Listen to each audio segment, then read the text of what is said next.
A village at night. Lanterns strung between rooftops, laughter spilling out of windows, families gathered close together under warm light. It's the kind of scene that looks peaceful from a distance. It's the kind of scene that belongs on a postcard.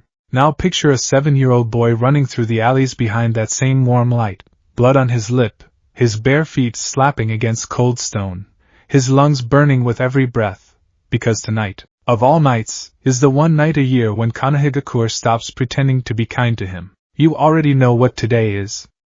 Everyone in the village knows what today is.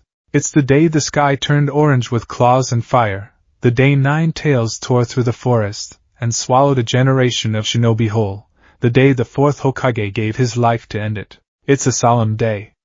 A day of mourning, of quiet shrines and folded hands. Unless you're Naruto Uzumaki. If you're Naruto Uzumaki, it's the one day a year the village lets its mask slip completely.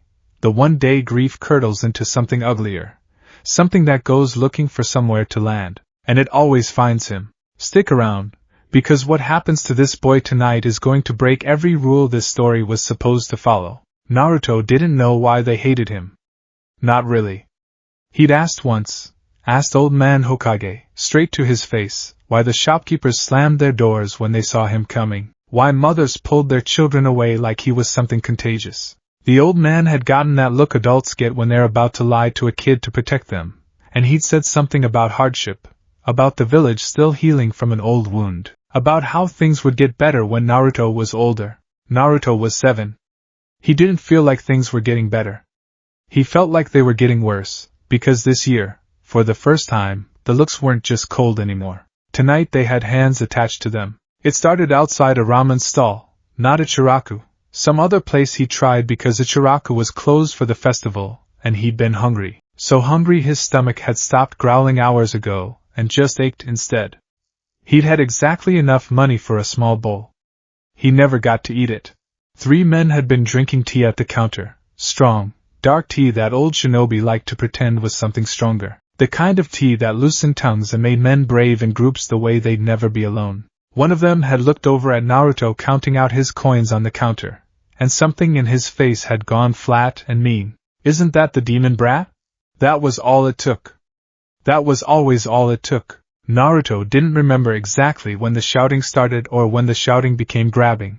When grabbing became a fist that clipped his cheek and sent him sprawling off the stool into the dirt road. He remembered the taste of copper. He remembered his own coins scattering across the ground, catching lantern light like they were mocking him. He remembered running. He was good at running.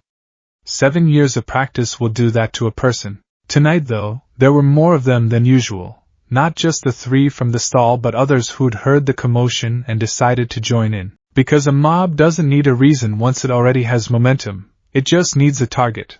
And Naruto had spent his whole life being the easiest target this village had ever produced. Isn't that a horrifying thing to sit with? A whole village, and the easiest target it can find is a 7-year-old boy who's never hurt anyone in his life. He cut down an alley he knew, one that connected to another alley that connected to the street where his apartment was, and for a second, just a second, he thought he might actually make it. Then his foot caught on a loose stone, and the world tipped sideways, and he went down hard on his hands and knees in the mud, and the footsteps behind him didn't slow down at all. What happened next isn't the kind of thing this channel dwells on in detail. You know the shape of it even if I don't draw every line. Kicks. Someone's sandal connecting with his ribs. A voice slurred with too much tea and too much old grief calling him something that wasn't his name.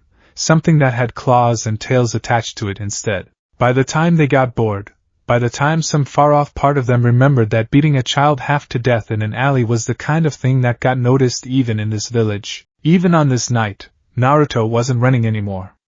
He was crawling. He crawled the rest of the way home on scraped palms, past doors that didn't open no matter how close he got to them, under a sky full of stars that didn't care either. He didn't make it to his bed. He made it to the middle of his apartment floor, curled around his own ribs, and the last thing he registered before the world went soft and dark at the edges was the cold of the floorboards against his cheek, and a single thought, small and simple and utterly without self-pity because he was too young and too tired to know how to feel sorry for himself yet. I just wanted to eat my ramen, and then the floor wasn't there anymore. Water. That was the first thing. Ankle-deep, ice-cold water, and pipes, huge rusted pipes running along a ceiling he couldn't see the top of, dripping in a slow, patient rhythm that echoed forever in both directions. Dim light with no visible source. The smell of something old and metallic, like a wound that had scabbed over a long, long time ago and never quite healed clean. Naruto blinked. His ribs didn't hurt here. His lip didn't hurt here. He looked down at his own hands, turning them over, and they were unmarked. No scrapes, no blood, no mud. He didn't understand it, but 7-year-olds are remarkably good at not understanding things and just moving forward anyway, so he did the only thing that made sense to him. He started walking. Now, if you've ever had one of those dreams that feels too real to be a dream, the kind where the details are too sharp, the cold is too cold, you already know the feeling settling into Naruto's chest right about now. Because deep down, some part of him already suspected this wasn't a dream at all. The corridor opened up into something enormous, a cavern of a room, pipes converging along every wall, and at the far end of it, iron bars stretching up into darkness so tall Naruto had to tip his whole head back to look for the top, and still couldn't find it. A single strip of paper was pasted across the seam of a massive gate, a single character written on it in a hand that looked like it had been pressed there with more force than ink usually needed. Seal. Naruto didn't know what that meant yet. But he knew, the way children sometimes just know things before they have the words for them, that whatever was behind those bars was the reason this place existed at all. Something moved in the dark beyond the gate. Something enormous. 2 eyes opened, slitted the deep, molten red of a coal just before it stops glowing, each one taller than Naruto's whole body. A shape uncoiled behind them, and the darkness itself seemed to peel back to make room for it. Fur the color of dried blood, claws long enough to gut a building, 9 tails moving slow and restless like they had minds of their own. Well, the voice that came out of the dark wasn't loud. It didn't need to be. It rolled through the water like thunder rolls through a valley, low and ancient and dripping with something that was almost amusement, and almost fury and mostly, underneath all of it, something that sounded a great deal like exhaustion. Look what crawled into my cage. Any sensible child would have screamed. Any sensible child would have turned and run the way Naruto had been running his entire life. Naruto just stood there, swaying slightly, looking up at the biggest, most terrifying thing he had ever seen in his life, and said the first thing that came into his aching, exhausted head. Are you the reason everyone hates me? There was a pause. A long one. The water rippled outward from where the enormous shape shifted, claws scraping stone somewhere in the dark. You have no idea what I am, do you, brat? No, Naruto admitted. His voice was small in that cavernous space, but it didn't shake, not really, not because he was brave, but because he'd simply run out of fear to spend tonight.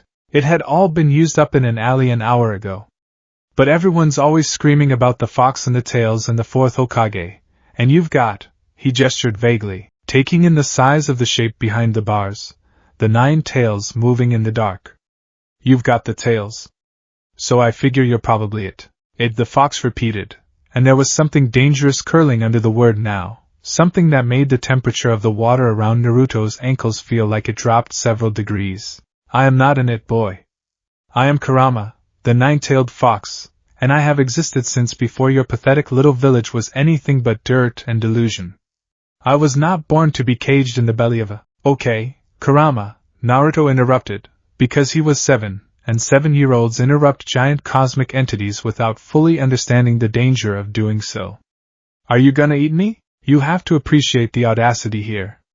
This is, historically, one of the most feared beings to ever exist in the shinobi world, a creature that leveled a village in a single night, and he's just been cut off by a bruised, exhausted 7-year-old asking if he's about to become dinner. Kurama does not appreciate the audacity. Not yet anyway. Kurama's massive head lowered, bringing one slitted red eye level with Naruto, close enough now that Naruto could feel the heat radiating off him even through the bars, close enough that his own reflection stared back distorted and small in that molten iris. I could tear you apart where you stand, Kurama said, quiet now, which was somehow worse than the thunder.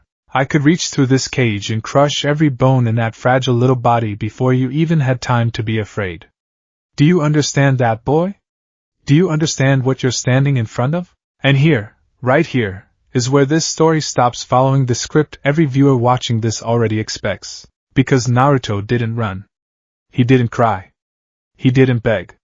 He looked up at those burning red eyes, at the bars holding back centuries of rage, and something in his chest, something that had been cracking quietly for years under the weight of empty apartments, and slammed doors and fists that came without warning, just gave out entirely. I don't care, Naruto said, and his voice cracked, finally, not from fear but from something rawer. Go ahead. Everyone else already wants to. At least you'd be honest about it. The cavern went silent except for the drip of the pipes. What did you say? I said go ahead. Naruto's small fist clenched at his sides, and now the tears came, hot and furious and years overdue, spilling down a face that still had a bruise blooming under one eye. Everybody in that whole village wants me dead anyway. They just don't have the guts to say it to my face, they hit me and they call me names and they slam their doors, and nobody ever tells me why. And I'm so tired, so if you're gonna do it too, just do it. At least you're not pretending to be nice first. Somewhere behind those bars, something shifted. Something ancient, something that had spent 4 years since the ceiling doing nothing but stewing in its own hatred for the humans who'd chained it into a child's belly, and for the first time in a very long time, that something had no idea what to say. Kurama did not move. The massive eye stayed fixed on the boy in front of him, on the shaking shoulders, on the tears that fell and vanished into the black water without a ripple. You think I am like them, Kurama said finally, and the fury had drained out of his voice, leaving something colder and stranger in its place. You think this? One enormous claw gestured at the bars, at the paper seal, at the whole crushing architecture of the cage, is kindness, compared to what they do to you out there. I don't know what it is, Naruto said, scrubbing furiously at his eyes with the back of one fist. I don't know anything. I just know you're stuck in here cause of me, and I didn't ask for that, and you probably hate me for it, and that's fine. Everyone hates me. I'm used to it. I don't hate you. The words came out before Kurama seemed to fully intend them, low and almost startled, like he'd surprised himself by saying them. Naruto looked up, sniffling, confused. I hate what was done to me, Kurama continued, and now there was something building behind the words, something that had clearly been dammed up for a very long time and had just found its first crack. I hate the man who tore me from where I belonged and sealed me into an infant's gut like I was some kind of weapon to be stored and pointed when convenient. I hate that I have spent 4 years locked in this cage while a village that fears everything it doesn't understand raises its children to throw stones at the boy carrying me. But you, the eye narrowed, studying Naruto with something that was no longer quite hostility. You are 7 years old. You did not choose this. You did not choose me. Neither did you, Naruto said quietly. Choose to be stuck in here. With me. For a long moment, Kurama didn't answer. Water dripped somewhere in the dark. Naruto stood there, small and battered, refusing to look away even though every instinct a normal child would have had was screaming at him to run. This is the moment, right here. Everything that comes after this, everything, starts in this exact silence between a boy who has nothing left to lose and a beast who has spent 4 years believing there was nothing left in the world worth trusting. Because what Naruto says next is going to change absolutely everything you thought you knew about this story. Hey, Naruto said, small and hoarse, wiping his nose with his sleeve. Everyone hates you too, huh? Everyone hates what they cannot control, Kurama said carefully. There is a difference. Doesn't feel like a difference, Naruto said. Feels the same from where I'm standing. Kurama was quiet again. And then, and this is the part that historians of this timeline, the very few who will ever come to understand what happened tonight, will point to as the single moment the entire world's fate quietly rerouted itself. Kurama did something he had not done in 4 years of imprisonment, something he had not done in centuries, if the true records could be believed.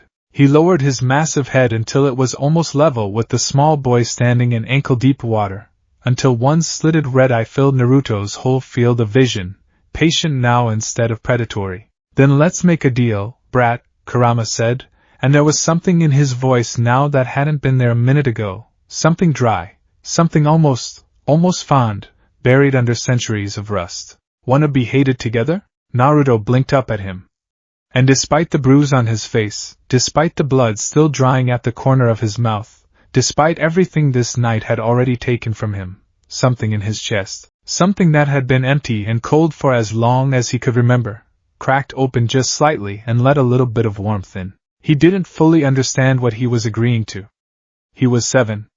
He just knew that for the first time in his life, something enormous and powerful and ancient had looked at him, and not seen a monster, not seen a demon, not seen a mistake, had seen exactly what he was, a lonely, hurting kid, and hadn't looked away. Yeah, Naruto said, and something that was almost a smile tugged at the corner of his split lip. Yeah, okay. Humph. Kurama pulled back into the shadows of the cage, tails shifting slow behind him. And if a 9-tailed demon fox could be said to look thoughtful, that's exactly what he looked in that moment. Then here is the first thing you should know, Naruto Uzumaki. You will not survive that village on hope alone. Hope does not stop fists. Hope does not fill an empty stomach. If you intend to keep breathing long enough to grow up in a world that wants you gone. He paused. Something shifted in the dark behind those red eyes, something old and calculating waking up after years of dormant fury, finding, for the first time, a use for itself that wasn't rage. Then you are going to need to get strong. Stronger than any 7-year-old has ever had a right to be. And I, Kurama said, and for just a moment, just a flicker, something almost like purpose steadied his enormous voice, happened to have several centuries of experience in exactly that. Subscribe now if you don't want to miss what happens when a 9-tailed demon fox decides to personally train the most hated child in the Hidden Leaf. Because trust me, this village has absolutely no idea what's about to walk out of the shadows in a few years' time. Naruto's eyes went wide. You'd teach me stuff? Real stuff? Not just, like, hiding good? Hiding is a start, Kurama said. But you clearly need more than that. Tell me, brat. Have you ever felt something warm, deep in your gut, when you were frightened?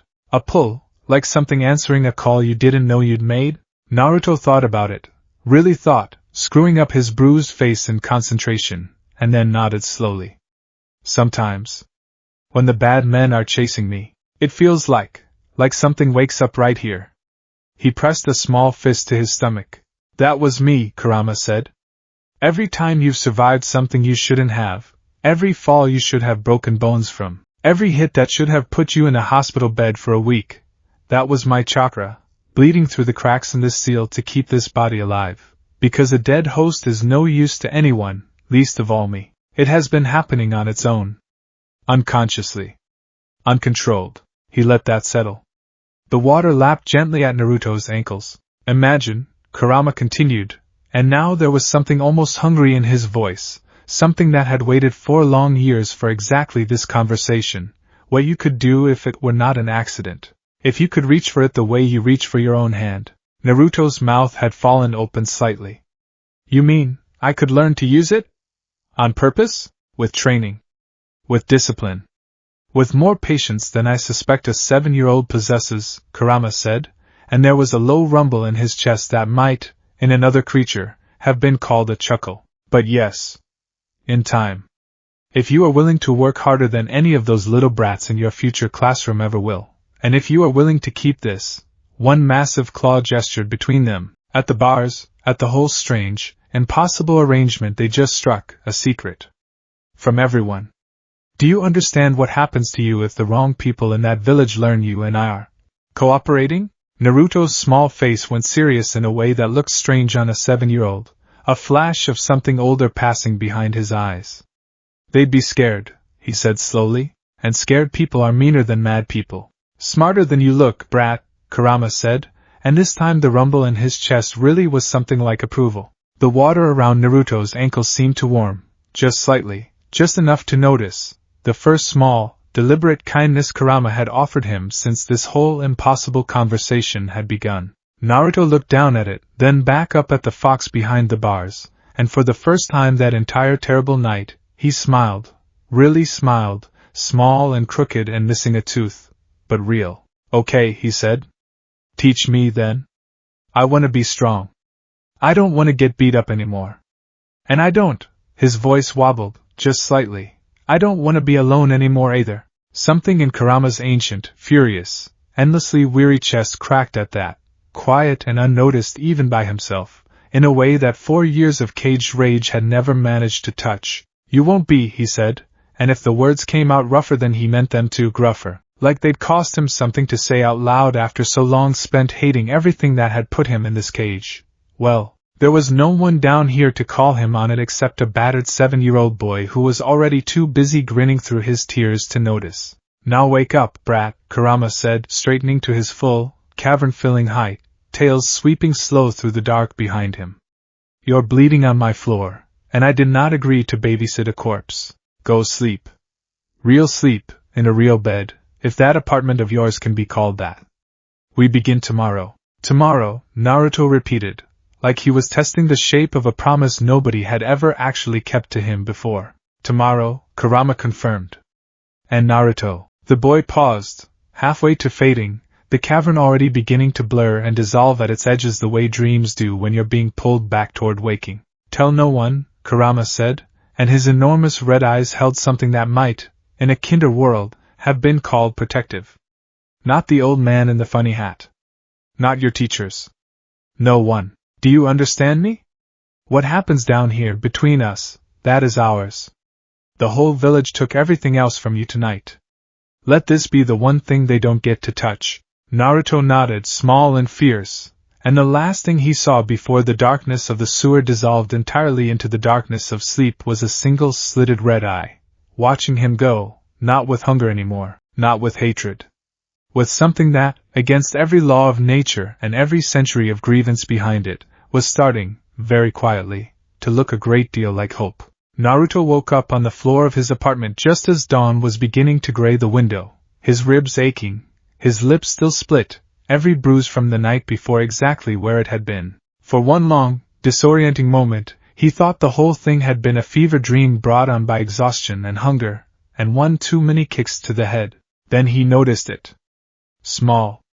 Easy to miss if you weren't looking for it. The ache in his ribs, the one that should have made even breathing agony, had already faded to a dull, distant throb, like an injury 3 days old instead of hours. He pressed his fingers gingerly to his side and winced, but it was nothing compared to what it should have been. He sat up slowly in the gray morning light, alone in his empty apartment the way he was every single morning of his life, and for the first time in longer than he could remember, being alone didn't feel quite the same anymore, because somewhere deep in his gut, curled behind bars either one of them had chosen, something enormous and ancient, and no longer quite so furious was waiting for him to wake up. Waiting to begin. And Konoha, a village that has spent 7 years looking at Naruto Uzumaki, and seeing nothing but the monster they sealed away, has absolutely no idea what it just let slip through the cracks. Somewhere, years down the line, a masked man with a plan centuries in the making is about to find his carefully laid timeline running into a problem he never accounted for. Somewhere, a council full of old men who think they understand exactly what's sleeping in that boy's belly is about to be proven catastrophically wrong. And somewhere, right now, in a cold apartment with peeling paint and an empty fridge, a 7-year-old orphan just made a promise to the most feared being in the elemental nations, a promise that starts with 2 words. 3 days.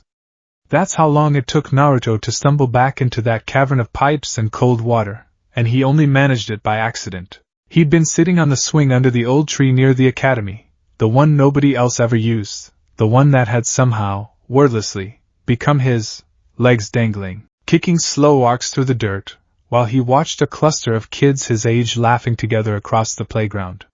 He wasn't trying to meditate. He wasn't trying to do anything except feel sorry for himself in the specific, hollow way 7-year-olds do when they're watching something they want and can have. And somewhere in the middle of that hollow feeling, chasing the ache of it down into his own chest the way you might poke at a bruise just to see how much it still hurts, he felt something answer. A pull.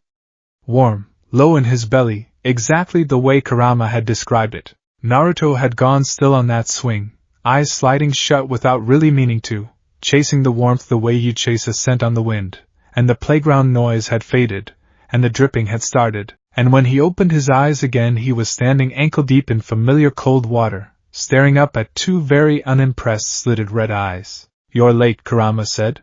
"I didn't know how to get here." Naruto protested, indignant, water sloshing around his ankles as he threw his arms up. You didn't tell me how. I told you to come back tomorrow. I did not realize I was dealing with a brat who required a written manual for basic introspection. But there was no real heat in it. Naruto was starting to learn, already, in these first few visits, that Kurama's bark carried a lot more bite than his actual intentions did. No matter.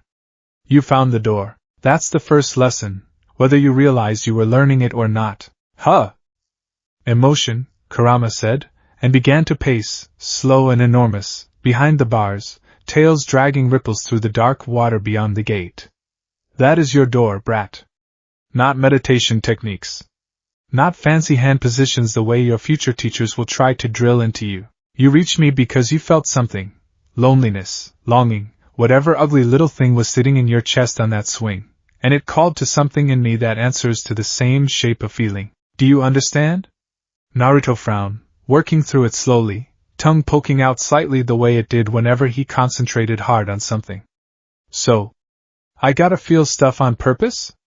To get here? Eventually you'll learn to open the door without needing to drown in your own misery first, Kurama said dryly. But for now, yes.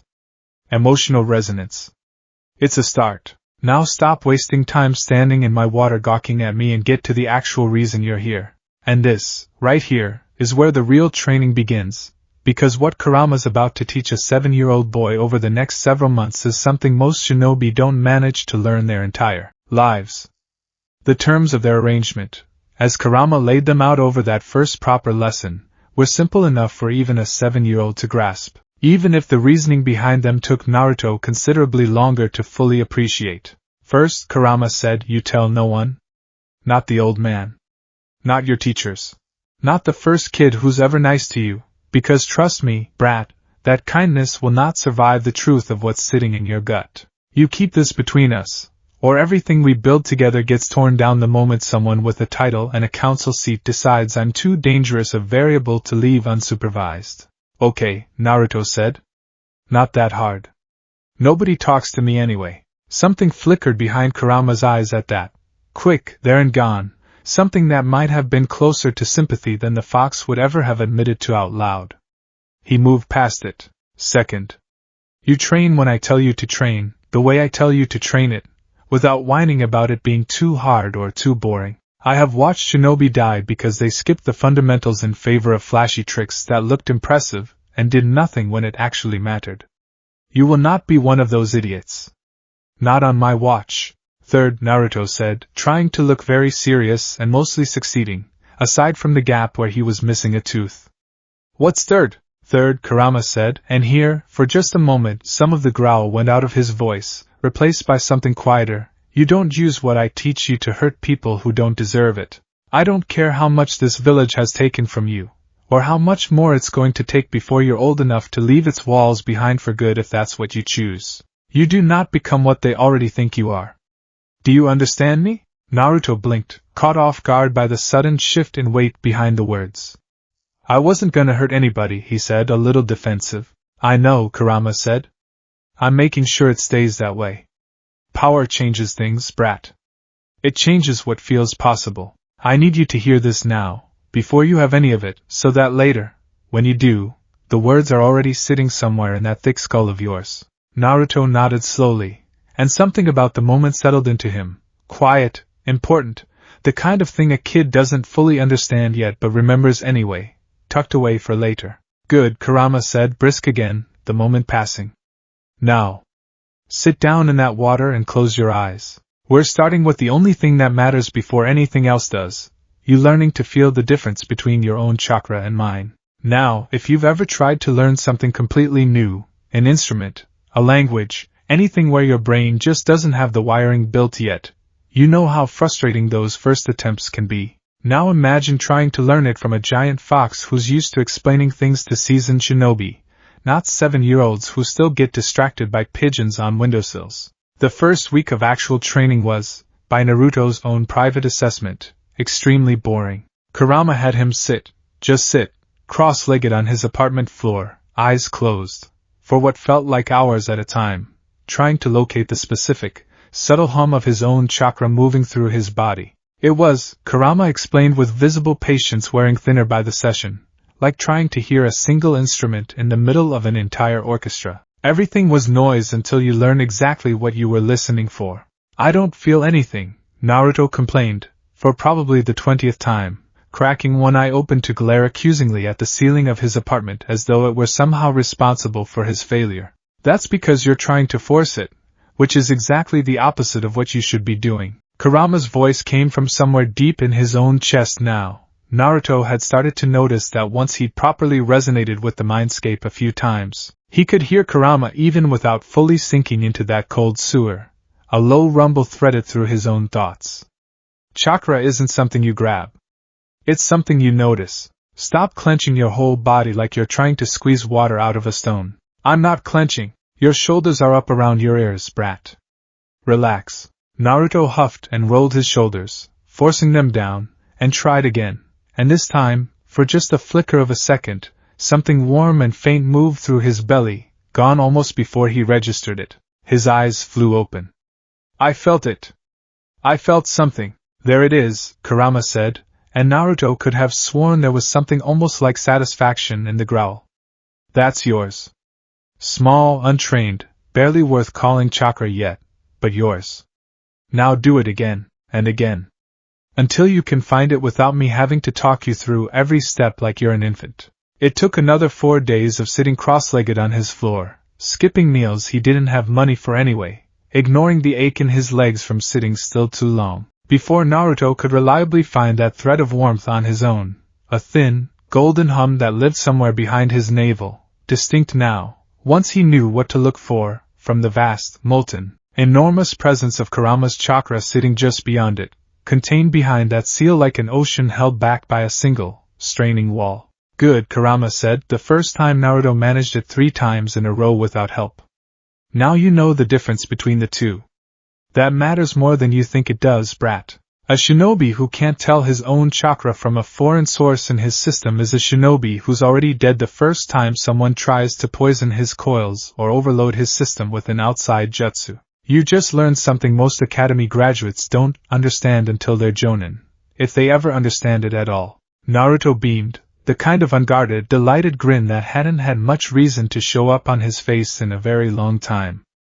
I did good? You did adequate, Kurama said, but the growl underneath it had gone soft at the edges, and Naruto, quick, sharp, already learning to read the fox better than most of the village had ever bothered trying to read him, heard exactly what was hiding under the word. Word of advice: if you're ever raising a secretly trained jinchūriki without anyone in the village noticing, kids are terrible at hiding excitement.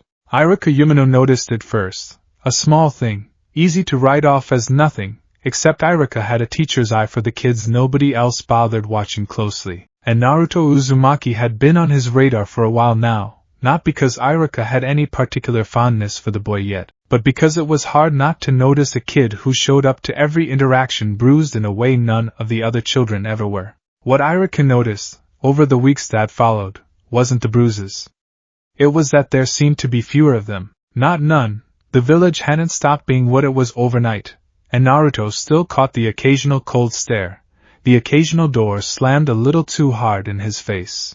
But the boy who used to trip over his own feet running from bigger kids now seemed to not trip quite so much. He still got into scrapes on the playground, still got shoved around by the handful of older children who'd absorbed their parents' fear and turned it into cruelty the way children sometimes do. But he was getting up faster, recovering faster. There was a strange, watchful stillness to him sometimes, glimpsed for just a second before it vanished back under his usual loud, grinning chaos. That didn't quite match a 7-year-old. Iruka mentioned it once, offhand, to another Chunin instructor over lunch, a simple bowl of grilled fish and rice at a stall near the mission office, nothing more than idle staffroom conversation. Have you noticed the Uzumaki kid seems tougher lately? Bounces back quick. The other instructor had shrugged. Kids are resilient. Probably just growing into himself. Iruka let it go. But he kept watching, in the quiet, unassuming way good teachers do, filing the observation away without quite knowing yet that it would matter later. And it will. Trust me on that one. Chakra sensing came first, But it wasn't long before Kurama moved on to something Naruto found infinitely more interesting, actually using the stuff. Not my chakra, Kurama clarified sharply, the very first time Naruto's eyes lit up at the prospect. Not yet. Not for a long, long time, brat, and don't you dare go reaching for it on your own out of impatience. My chakra is corrosive to an untrained body, especially one as young as yours. Pull too much, too fast, and you'll burn your own coils out before you're old enough to understand what you lost. We are talking about your chakra. The chakra that's actually yours, that your own body produces, the way every shinobi's does. But it's so small, Naruto complained, flopping backward dramatically onto his apartment floor. I can barely even feel it half the time, because you're 7, and you haven't trained your coils to produce more yet, and I want you to actually listen to this part instead of sulking at my ceiling. Every great shinobi in history started exactly where you are right now. Small. Untrained. Frustrated. The difference between them and every mediocre genin who ever lived is that they didn't quit when it was boring. Naruto sat back up scowling, but there was no real venom in it. Fine. What do I do? What Naruto did, over the following weeks, was, by any conventional academy standard, deeply strange. Kurama had him practicing chakra control exercises that wouldn't be taught to real shinobi students for years yet, sticking leaves to his forehead through nothing but concentrated chakra output, at first failing spectacularly, leaves fluttering uselessly to the floor over and over until his head ached from the effort, and then, gradually, succeeding, the leaf trembling and sticking for a second, 2 seconds, 5. You're overpowering it, Kurama would growl, watching through Naruto's own senses as the boy scowled in fierce concentration at another dropped leaf. Chakra control isn't about how much you can push out. It's about how precisely you can control what little you have. A genin who can perfectly regulate a small amount of chakra will outlast a genin who floods every technique with more power than they need and burns themselves out by midday. Easy for you to say, Naruto muttered. You've got, like, a whole ocean of chakra just sitting there. And look how well that served me, Kurama said, dry as the desert, locked in a cage in a child's belly. Power without control is just a louder way of losing. It became a rhythm, over those weeks, training in secret, late in the evenings after the academy let out, or early in the mornings before the other children arrived, always somewhere out of sight, always with Kurama's low, rumbling voice threading through his own thoughts, correcting his posture, correcting his breathing, correcting the small, sloppy habits that most kids his age wouldn't even know to notice yet. And here's the thing about foundations, they're boring. Nobody wants to watch someone stick a leaf to their forehead for the 40th time. But foundations are also the reason some shinobi survive fights that kill everyone around them, and some don't. Kurama knows that better than anyone alive. And he's making very, very sure Naruto knows it too, before this story gives him any reason to need it. It was during a routine physical, the kind every orphaned or under-supervised child in the village received twice a year courtesy of a quiet standing order from the Hokage's office, more out of guilt than genuine oversight, if Naruto were being honest about it, that the first real crack in the secret appeared. The medic assigned to Naruto's checkup was a woman named Shizen, young still, newly under Lady Tsunade's tutelage before Tsunade had left the village for her long wandering exile, filling in on general rotation duty at the small clinic near the orphan housing district. She was thorough in a way most of the medics assigned to Naruto's checkups hadn't bothered being, running her hands with careful, professional focus over readings that most of her colleagues would have rushed through. Hold still, she said, more gently than Naruto was used to hearing from adults in medical coats, one hand glowing faintly green with a basic diagnostic jutsu hovering over his stomach. This won't hurt. Naruto held still, swinging his bare feet against the edge of the examination table, watching her face with the frank, unguarded curiosity of a kid who wasn't used to being looked at without suspicion first. Shizen's brow furrowed. Just slightly. Just enough that a less attentive kid wouldn't have noticed at all. But Naruto, 7 months into training his own senses to catch small, subtle shifts, noticed immediately. Something wrong? He asked. No, Shizen said, a beat too quickly, the way adults said things when they were trying to sound more certain than they actually felt. Your chakra pathways are just a little unusual for your age, more active than I'd expect. Have you been doing any kind of physical training? Running, climbing, that sort of thing? Oh. Naruto's mind raced faster than it probably should have been able to at 7 years old. A small, sharp flicker of the caution Kurama had been drilling into him for months now, the instinct to protect the secret kicking in before panic had the chance to. I climb trees a lot, he said, which was, technically, true. And I run away from stuff sometimes. That last part came out a little too honest, a little too flat, and something in Shizen's expression softened with a flash of guilt she quickly smoothed over. Professional again. Well, whatever you're doing, your coils are developing ahead of typical benchmarks for your age. That's not unusual, necessarily. Some children simply mature faster than others. She made a note on her chart, and Naruto watched her write it, hard hammering in his chest in a way that had nothing to do with the checkup itself. That's it, she said, offering him a small, genuine smile as she helped him hop down off the table. You're free to go. Try to eat a bit more, alright? You could use it. Naruto nodded and scrambled off, and it wasn't until he was 3 streets away, alone again, that he let himself breathe properly. Kurama, I heard, the fox's voice rumbled, low and thoughtful in the back of his mind. That note she made is going to end up in a file somewhere. Files get read, eventually, by people whose job it is to notice patterns like this. We may have less time than I hoped before someone with actual authority starts asking harder questions. Is that bad? There was a pause, long enough that Naruto felt a flicker of real worry, the kind that used to live in his chest permanently before Kurama had started filling some of that space with something steadier. It depends entirely on who does the asking, Kurama said finally. There are people in this village who would see what's happening between us and try to use it, and there are people who might see it, and despite everything, try to protect it instead. We are about to find out which kind gets to that file first. The summons came 4 days later. Naruto had been half expecting a scolding, or worse, some vague dread had settled low in his stomach ever since the checkup, a fear that maybe this was it. Maybe the one good thing that had happened to him in years was about to be discovered and taken away, sealed off, punished. So when an ANBU operative appeared without warning at the edge of the playground where he'd been swinging alone, mask blank and unreadable, and said simply, "The Hokage requests your presence," Naruto's stomach dropped straight through the ground. "Kurama, what do I say? What do I do?" "You breathe," Kurama said, steady, immediate, like he'd been waiting for exactly this moment to prove he was worth trusting. "You say nothing you don't have to say. You let him talk first. Hiruzen Sarutobi has watched this village bury more secrets than either of us can imagine, brat. Whatever he suspects, he did not summon you to a public execution.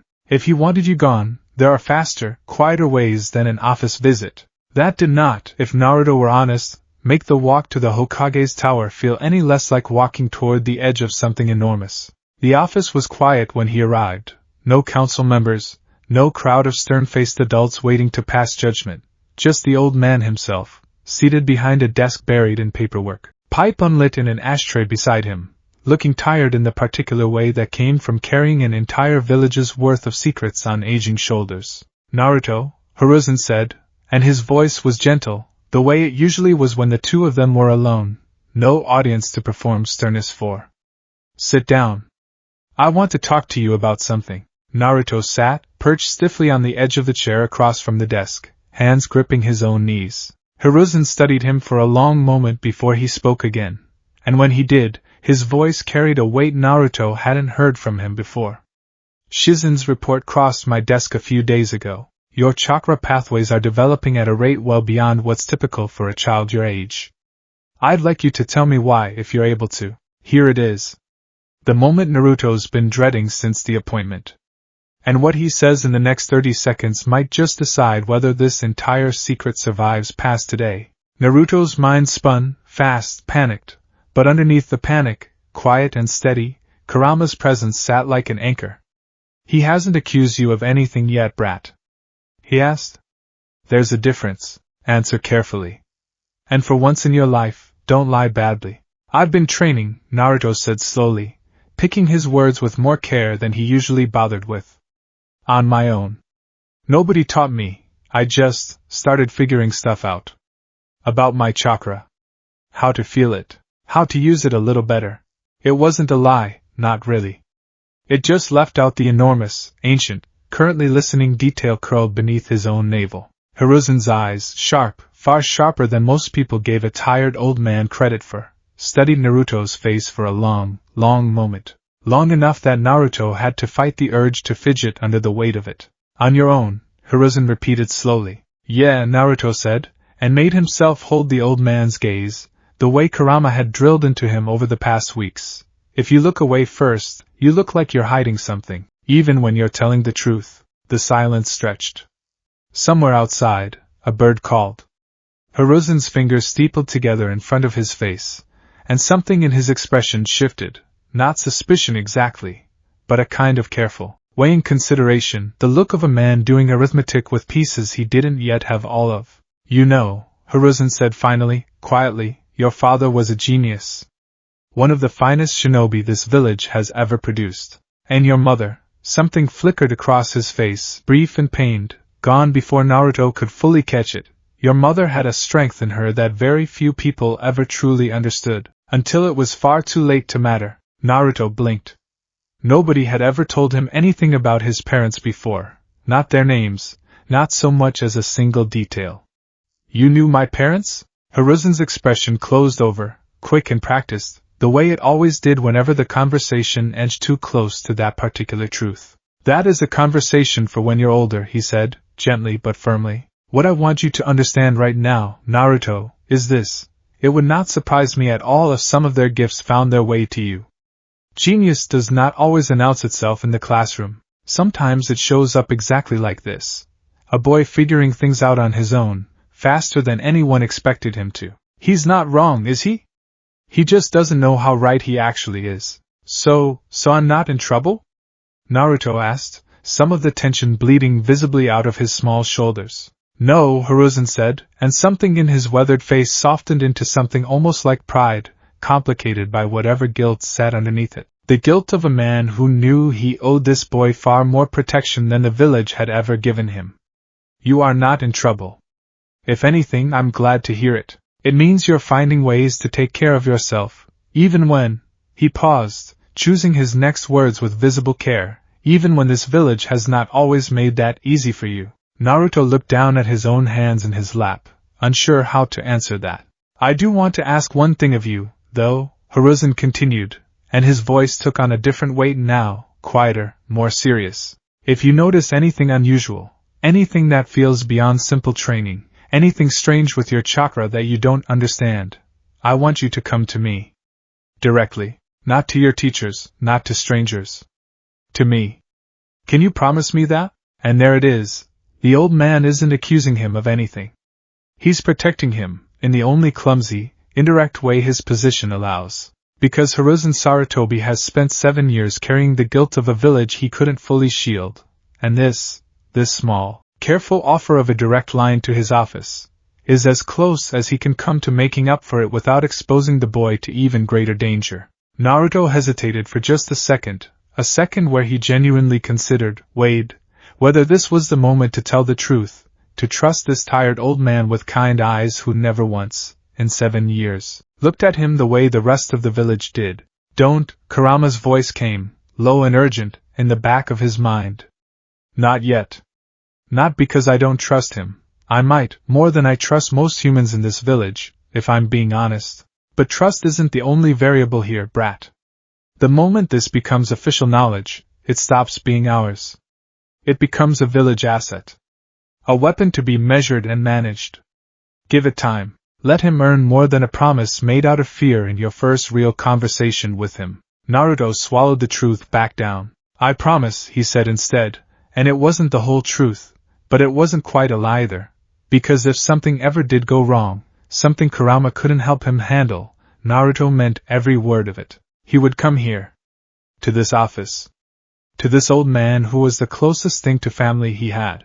Hiruzen studied him a moment longer, and something in his gaze suggested he suspected there was more to the story than a 7-year-old figuring things out entirely alone. But whatever suspicion lingered there, he let it go, unspoken for now. Good, he said, and reached into a drawer of his desk, withdrawing a small money pouch that he set on the desk between them. This is for a proper meal. Go get yourself something to eat, ramen, if that's still your favorite. And Naruto. Naruto paused halfway out of his chair, looking back. Whatever you're building, on your own or otherwise, Hiruzen said, and there was something almost gentle in the old man's tired eyes. Keep building it. This village has not given you much reason to believe good things are coming. I would like to be the reason you keep believing they might. Naruto left the tower with a full pouch of Ryo jingling in his pocket, and a strange, unfamiliar warmth sitting in his chest that had nothing to do with chakra at all. He believes me, he said quiet. Once he was alone on the street, walking toward Ichiraku with something almost like lightness in his steps for the first time in longer than he could remember. He actually believes me. He believes you're hiding something, Kurama corrected, though not unkindly. He is simply choosing, for now, not to push. That is not the same as blind trust, brat, and you would do well to remember the difference. But, and here, grudgingly, something almost like approval colored the growl, for an old man who has spent 7 years failing to properly protect you, that was more decency than I expected out of this village today. Naruto grinned, wide and unguarded, ducking under the curtain of Ichiraku ramen with the little pouch of coins clutched tight in one fist, ready for the first full, real meal he'd had in longer than he wanted to admit. But don't get too comfortable, because word of a chakra anomaly in the Kyuubi's jinchūriki doesn't just stay contained in one tired old Hokage's office forever. Somewhere in this village, other eyes are watching. Other ears are listening. And not everyone who learns what's happening to Naruto Uzumaki is going to be nearly as patient, or nearly as kind, as Hiruzen Sarutobi. Again, Naruto's arms were shaking. He'd lost count somewhere around the 100th push-up, his small body trembling with the effort of holding proper form the way Kurama insisted on. No sagging hips, no cheating the depth, full extension every single time. I can't, he gasped into the dirt, forehead nearly touching the ground. You said that 40 push-ups ago, and yet somehow, here you still are, doing them. Kurama's voice rumbled through his own thoughts, dry and utterly unmoved by the theatrics. Your body has more left in it than your mind wants to admit, brat. That gap, between what you think you can do and what you're actually capable of, that gap is where every real shinobi lives their entire career. Learn to find the edge of it now, at 7, and it will save your life 100 times over by the time you're old enough for it to matter. Easy for you to say, Naruto wheezed, forcing his arms straight one more agonizing time. You don't have arms. I have claws the length of your entire body. I assure you, I understand strain far better than you do. Despite himself, despite the burn screaming through every muscle in his small arms, Naruto let out a huffing laugh that cost him his form entirely, and he collapsed face first into the dirt with a groan. That's enough for tonight, Kurama said, and there was something almost like satisfaction buried under the gruffness. The particular satisfaction of a teacher watching a stubborn student push past a wall they'd sworn was solid. Roll onto your back. Breathe. We'll work on your footwork once you can feel your arms again. Naruto rolled over, staring up at a sky thick with stars, chest heaving, sweat cooling against his skin in the cold night air. For a long moment, neither of them said anything, just the sound of his own ragged breathing slowing, gradually, back towards something normal. Hey, Kurama. What? Why are you doing this? Naruto asked, quieter now, the question that had apparently been sitting in the back of his mind for a while, waiting for a moment honest enough to let it out. Like really, you could just, not. You could just sit in there and be mad forever. Nobody would know the difference. There was a pause.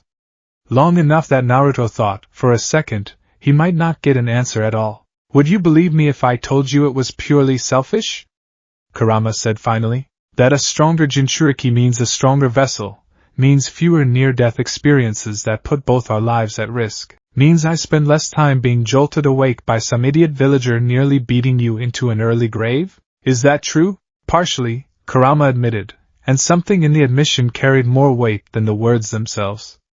But it is not the whole truth, and I suspect you already know that, or you wouldn't be asking. Naruto turned his head, looking at nothing in particular, waiting.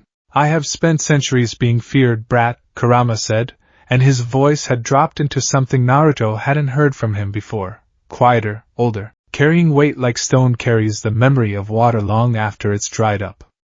Hunted. Sealed. passed from vessel to vessel like a weapon nobody wanted to own but everybody wanted to control. And in all that time, do you know how many people ever spoke to me the way you did, that first night? Looked at me and saw something other than a monster to be caged or a tool to be pointed? Naruto didn't answer. He didn't think he was supposed to. None, Kurama said simply. Not one. Until a bleeding 7-year-old crawled into my cage and asked if I wanted to be hated together. The stars overhead didn't blink. Somewhere in the distance, a dog barked twice and went quiet. That's kind of sad, Naruto said finally, small and honest. It is what it is, Kurama said, and the gruffness returned, but softer now, like a door being pulled mostly but not quite shut. Get up. Your arms have had enough rest. We're moving to footwork.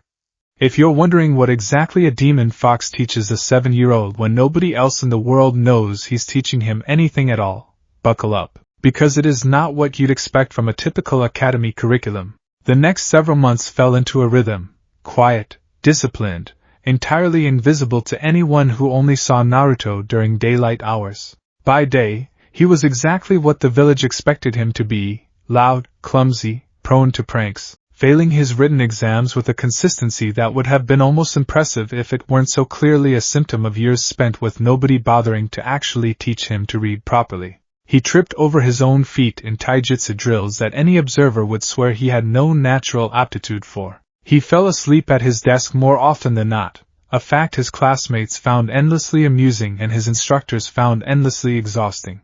By night, he was someone else entirely. Kurama's training didn't look like anything the academy taught, because Kurama had absolutely no interest in raising a shinobi who fought the way every other Leaf Genin fought. Humans train like they expect a fair fight, he'd said once, watching Naruto struggle through a set of balance drills along a fallen log.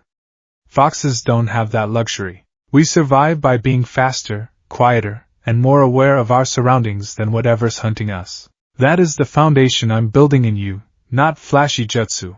Not chakra tricks you can show off at the academy. Awareness. Reflex. Endurance that outlasts anyone stupid enough to underestimate you. The drills reflected it. Naruto spent hours, actual hours, night after night, his small body aching in ways no 7-year-old's body should ache, running blindfolded through the training ground, learning to track movement by sound and the faint disturbance of air alone. He practiced holding perfectly still for impossibly long stretches, learning patience his classmates would never be forced to develop, Kurama's voice a low, steady presence correcting the smallest slip in his breathing.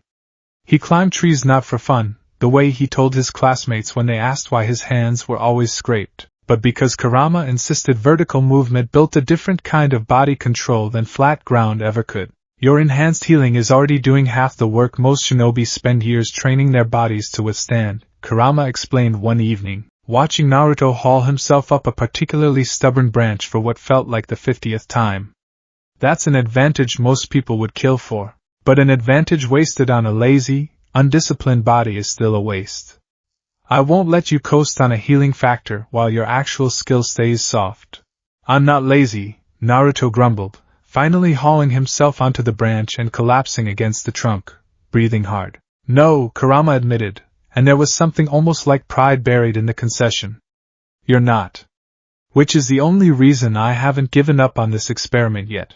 Naruto grinned down at the dark training ground below, sweat dripping off his chin, arms trembling with exhaustion, and something in that exhaustion felt good in a way it never had before.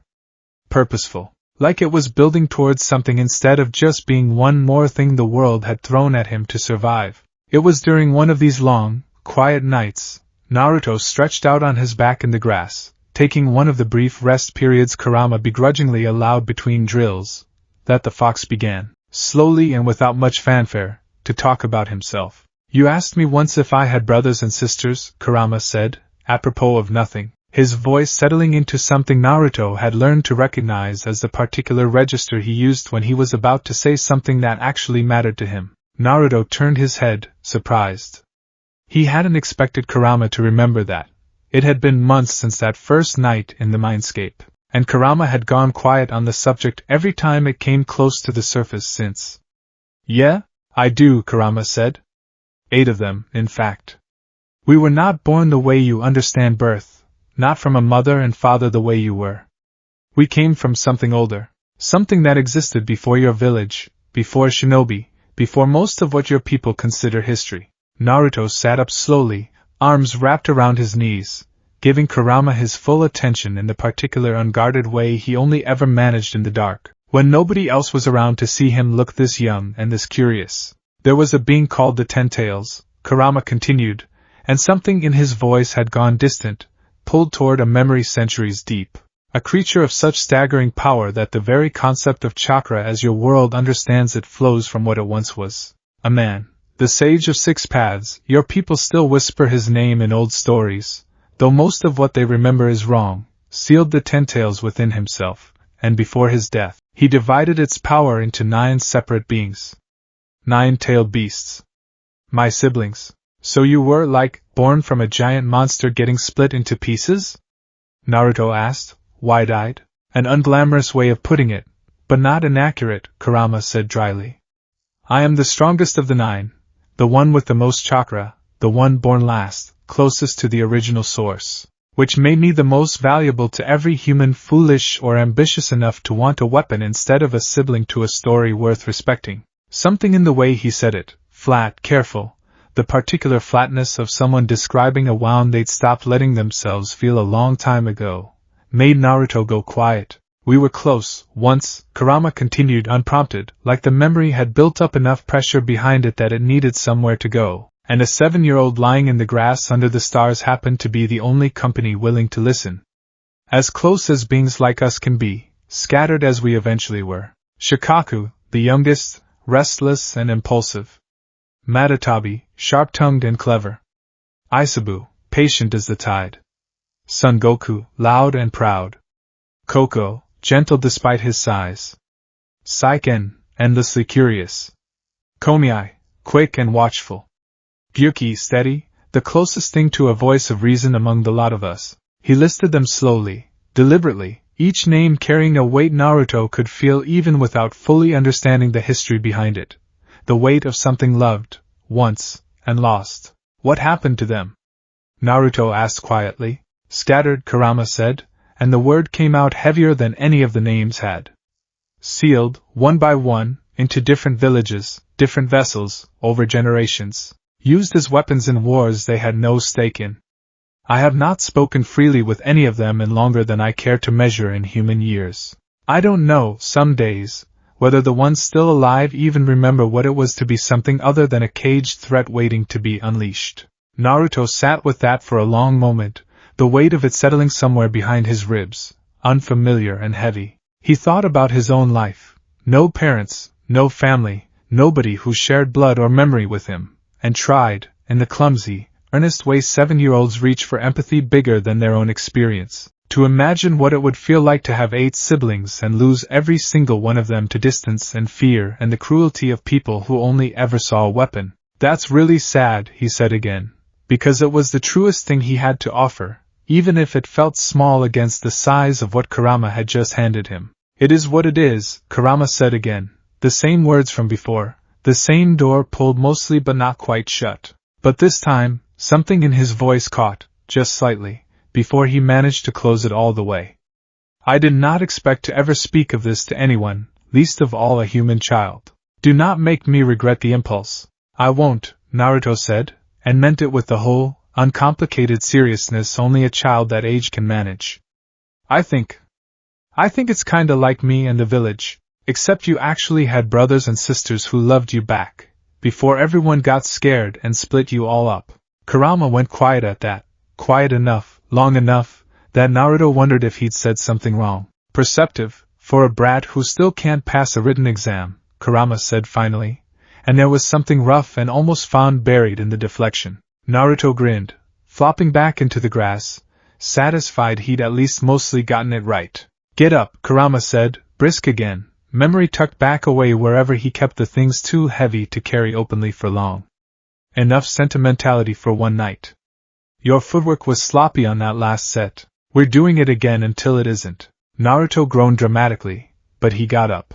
By the time Naruto turned 8, a birthday he spent alone, as always, except this year there was a low, familiar warmth in his chest that hadn't been there the year before. A presence that felt less like a curse and more, slowly, quietly, like something that might actually be called companionship. The changes in him had become impossible for a careful observer to completely miss.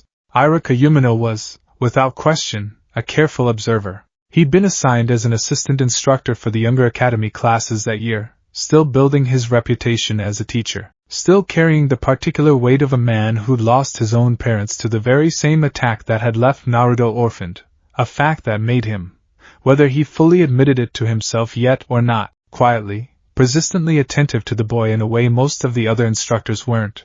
It started small. Naruto's reflexes during dodge drills, which used to be a running joke among the other kids, watch the demon brat trip over air, had sharpened, subtly, over the course of a single school year, to the point where he was consistently one of the harder students to actually land a hit on during sparring exercises, even if he still fumbled the follow-up strikes badly enough to lose most of his matches anyway. Irika noticed it during a routine dodge and block drill on a warm afternoon, watching Naruto weave out of the path of a wooden practice kunai thrown by an instructor with more speed and precision than any 8-year-old should reasonably have been able to manage, and then immediately ruin the impressive dodge by tripping over his own untied shoelace and landing flat on his face, to the raucous laughter of his classmates. It's almost like watching two completely different kids fighting for control of the same body. One of them's a natural, and the other one's still figuring out how shoelaces work. Irika's about to start noticing which one's winning. He mentioned it to Hiruzen during a routine check-in a few weeks later, not out of suspicion, exactly, more out of the genuine, growing curiosity of a teacher who'd started to wonder if he was watching a late bloomer finally catch up to his own potential. Naruto Uzumaki's reflexes have improved considerably this year, Irika said, standing in the Hokage's office with a folder of routine student evaluations tucked under one arm. I wanted to flag it, in case it's relevant to anything on your end. He's still struggling academically, badly, honestly. I don't think he can read at grade level yet, but physically, he's outpacing several students who've had years of proper coaching. Hiruzen's expression didn't change much, but something in his eyes sharpened with quiet interest. Is that so? It's strange, Irika admitted. He doesn't seem to be taking it seriously, most days. Clowns around, skips drills half the time, gets distracted constantly. But when he does focus, even for a few seconds, there's something there. Instinct, maybe? Or natural talent nobody's bothered to cultivate. Irika doesn't know it yet, but he's about 3 sentences away from accidentally describing exactly what's been happening in secret for the better part of a year. Hiruzen considered this for a long moment, weighing what he already suspected, the anomalous chakra readings from Shizen's report, the careful, deliberate way Naruto had answered his questions months ago, evasive without technically lying, against what Irika was now describing independently, unprompted. Keep an eye on him, Hiruzen said finally, carefully neutral. But go easy on him about the written work for now. That boy has had very little in the way of proper support at home. Whatever progress he's making on his own, physically, I'd rather encourage it than discourage it by putting too much pressure on the areas where he's still catching up. Of course, Lord Hokage, Irika said, and made a private note to himself, unprompted by anything except his own growing curiosity, to start paying a little closer attention to the loud, orange-obsessed boy who sat near the back of his classroom pretending not to care about anything at all. Meanwhile, several training grounds away, well past midnight, completely unaware that a young instructor's curiosity was starting to quietly circle him, Naruto was about to hit his first real wall. No, Kurama said, watching through Naruto's senses as the boy tried, for the 6th time that night, to hold a basic chakra molding exercise steady long enough to complete it. You're forcing it again. I've told you. I know what you told me.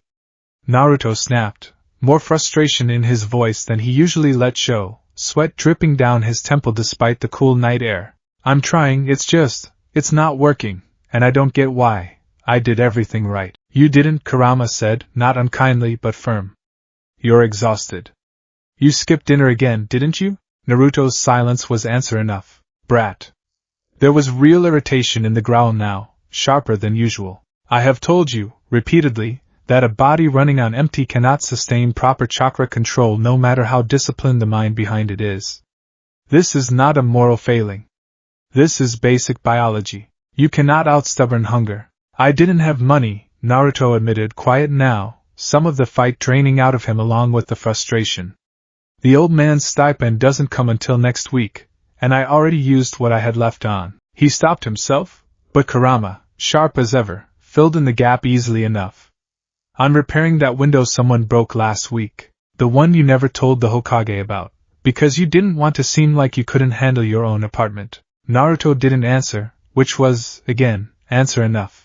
There was a long pause, the kind that, months ago, might have carried real anger behind it. Instead, when Kurama spoke again, something in his voice had gentled considerably, weighted with something that sounded almost like guilt. Sit down, he said. We're done training for tonight, but I wanted to get the exercise right. You'll get it right faster with food in your stomach and sleep behind you than you will running yourself into the ground out of pride, Kurama said. There is no shame in stopping when your body genuinely cannot give more, Naruto. There is only shame in refusing to recognize the difference between won't and can't. Go home, eat something, even if it's not much.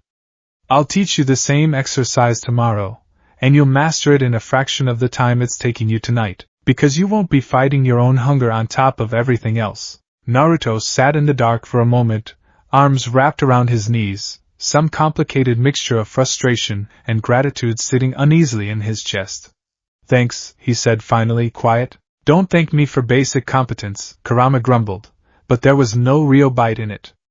Go home. The next evening, an envelope was waiting on Naruto's doorstep when he got back from the academy. No note, no explanation, just a modest amount of Ryo tucked inside, more than his usual weekly stipend by a noticeable margin. Naruto stared at it, confused, turning it over in his hands as though an explanation might materialize on the paper if he looked hard enough.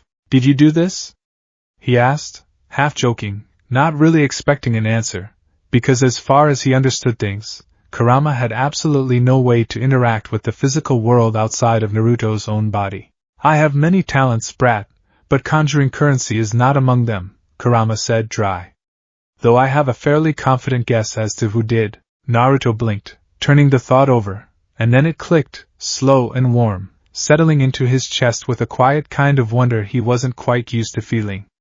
The old man? Somehow, maybe through Irika's report, maybe through some quiet channel of his own that Naruto didn't fully understand yet, Hiruzen had noticed something. Not the whole truth, but enough to know a hungry kid training himself into the ground deserved better support than he was getting. He didn't say anything else about it. He just tucked the envelope carefully into his kitchen drawer, made himself a proper meal for the first time in longer than he wanted to admit, and went to sleep that night with something unfamiliar and steady sitting in his chest, the quiet, growing sense that maybe, slowly, piece by piece, he wasn't quite as alone in this as he'd spent 7 years believing. Training resumed the following night, and the exercise that had frustrated him for a week clicked into place within 20 minutes, smooth, controlled, exactly the way Kurama had been describing it all along. Once hunger and exhaustion stopped fighting him for control of his own focus. There, Kurama said, something like satisfaction warming the growl as the small, careful thread of chakra Naruto had been chasing finally settled into a stable, controlled hum along his palm. Now you understand what I've been trying to tell you. Control isn't about willpower alone. It's about giving your body what it needs to actually execute what your mind already understands. Naruto grinned down at the faint, steady glow cupped in his own small hand, his first genuinely controlled piece of chakra manipulation, months of frustration finally paying off in a single quiet moment, under the stars. I did it, he breathed. You did, Kurama confirmed. And this small, unglamorous piece of control you just managed, is worth more than every flashy jutsu your classmates will spend years chasing without ever bothering to master the fundamentals underneath them. Remember this feeling, brat. Remember exactly how much patience it cost you. Because everything else we build together starts here. Naruto closed his fist slowly, watching the glow fade, and something settled into him in that moment, a quiet, private certainty that hadn't existed in him a year ago, before a cold sewer and 2 burning red eyes had changed the entire shape of his life without anyone else in the village noticing a thing. He's still failing his written exams. He's still the class clown, still tripping over his own feet in front of everyone who matters, still exactly the loud, chaotic mess the village expects him to be every single daylight hour. But underneath all of that, quietly, invisibly, one exhausting night at a time, something entirely different is being built. And it's about to get a lot harder to hide. Because word's about to spread past one curious instructor, and one careful old Hokage. There's someone else in this village who makes it his business to notice things nobody else is supposed to see, and he's about to start paying very, very close attention to a certain orange-obsessed troublemaker who doesn't quite add up. The academy classroom smelled like chalk dust, and the particular staleness of a room that had held too many restless children for too many hours. Naruto sat near the back, not because he wanted to hide, exactly, but because Kurama had drilled into him, months ago, the value of a position where he could see every exit and every face in the room without turning his head. Habit, not paranoia, Kurama had said. Though in this village, I'll grant you, the line's thinner than it should be. Up at the front of the room, Instructor Iruka was drawing a rough diagram of the elemental nations on the chalkboard, chalk squeaking with every stroke, while half the class fought to stay awake and the other half passed folded notes back and forth with the practiced discretion of children who'd been doing it their whole academic careers. Naruto wasn't passing notes. He also wasn't listening. He was watching Iruka's hands. 9 months of Kurama's training had done something strange to the way Naruto experienced the room. A low, constant hum of awareness sitting at the edge of his senses now, tracking movement, weight distribution, the almost imperceptible shift in someone's stance before they moved. It wasn't anything he could have explained to his classmates, even if he'd wanted to. It just was, now, the way breathing was. You're doing it again, Kurama's voice rumbled, low and amused, threaded through his thoughts. Reading the room instead of the lesson. The lesson's boring, Naruto thought back, careful to keep his face slack and distracted, exactly the way the class clown was supposed to look during a geography lesson. I already know all the countries. You told me half of it already, and yours was way more interesting. Did you know the actual borders on this map are wrong? The land of waves isn't even, Focus, Kurama cut him off, though there was no real heat in it. Sloppy attention now becomes sloppy attention later, when it actually matters. And stop correcting the map in your head loud enough that I can practically see it. You'll give yourself away staring at a chalkboard like you're personally offended by cartography. Naruto slouched lower in his seat and let his eyes go deliberately unfocused. The picture of a bored, half-asleep 8-year-old, the same performance he gave every single day, so consistent by now that not one person in that classroom, teacher included, thought to look twice at him, except one. Sasuke Uchiha sat 3 rows up and 1 seat over, and he had never once, in the 2 years they'd shared a classroom, spared Naruto more than a passing glance. That had changed, slowly, over the last several months, not into anything like friendship, not yet, but into something quieter and more watchful. Sasuke didn't know why he kept noticing the loud, orange-obsessed troublemaker who sat in the back. He just did. Small things. The way Naruto's eyes tracked the door whenever someone new walked through it, faster than made sense for a boy who supposedly couldn't sit still for 2 minutes during a lecture. The way he never quite seemed to trip when it actually mattered, even though he made a production out of stumbling constantly in front of the other kids. Sasuke had learned, in the months since the compound went silent and cold and wrong in a way he still couldn't make himself think about directly, to notice things. It was one of the only skills grief had left him with. A hyper-awareness of the people around him, a constant, exhausting cataloging of who might be dangerous, who might be lying, who might, someday, turn out to be exactly what they seemed and not something worse hiding underneath. Naruto Uzumaki did not add up. And Sasuke, quiet and closed off as he'd become, found that he couldn't quite stop paying attention to the parts that didn't fit. Keep that in mind, because it's going to matter a lot sooner than either of these 2 boys realizes. The written exam came back a week later, and Naruto's score was, predictably, abysmal. Uzumaki. Iruka held the paper up without much ceremony as he passed grades back down the rows, his voice carrying the particular weary patience of a teacher who delivered this same disappointment more times than he could count. We need to talk about your reading comprehension. Again. A ripple of snickering moved through the classroom. Naruto slumped in his seat, grinning wide and unbothered on the outside, letting the performance settle over him like a familiar coat. You could pass that exam if you actually tried, Kurama observed, not for the first time, as Naruto shoved the paper into his bag without looking at it. I've watched you memorize complex chakra theory in a single sitting when it interests you. This is not a matter of intelligence, brat. It's a matter of a village that never bothered teaching you to read properly before the age of 6, and a boy too proud now to admit how far behind that left him. I don't need reading, Naruto thought back, defensive, the grin on his face never wavering even as something tighter sat underneath it. I need to hit things good. That's what matters. That is exactly the kind of thinking that gets shinobi killed reading a mission scroll wrong 20 years down the line. But we'll revisit that argument another time, Kurama said dryly. For now, smile wider. Your instructor is watching you again. Naruto glanced up, and sure enough, Iruka's gaze had lingered on him a beat too long before moving on to the next student. Naruto widened his grin into something loud and obnoxious, sticking his tongue out at the kid next to him for good measure, and watched Iruka's expression settle back into ordinary, distracted disapproval. Close call. But not the last one, because Iruka Umino has started keeping a mental list, and Naruto's name is climbing it faster than the boy realizes. The confrontation, when it finally came, wasn't anything Naruto had planned for. It started the way these things usually did, 3 boys a year older, sons of shinobi who'd survived the Kyuubi attack and never let their children forget exactly whose fault it had been, cornering him behind the academy building during the lunch break, the kind of spot teachers rarely bothered to check. Hey demon, the biggest of them said, a broad-shouldered kid named Degichi, already built like his father, already carrying the particular cruelty that gets handed down at dinner tables in low, bitter voices meant for children to overhear. Heard you failed another exam. Guess being a monster doesn't come with brains, huh? Naruto's easy, practiced grin flickered, not out of fear, not anymore, but out of a tired, familiar exhaustion that came from having heard some version of this exact insult roughly 1,000 times before. Real original, he muttered. You guys practice these in front of a mirror? That earned him a shove, hard, into the brick wall behind him, the kind of shove that would have knocked the wind out of him a year ago, and left bruises for a week. Now, it barely registered.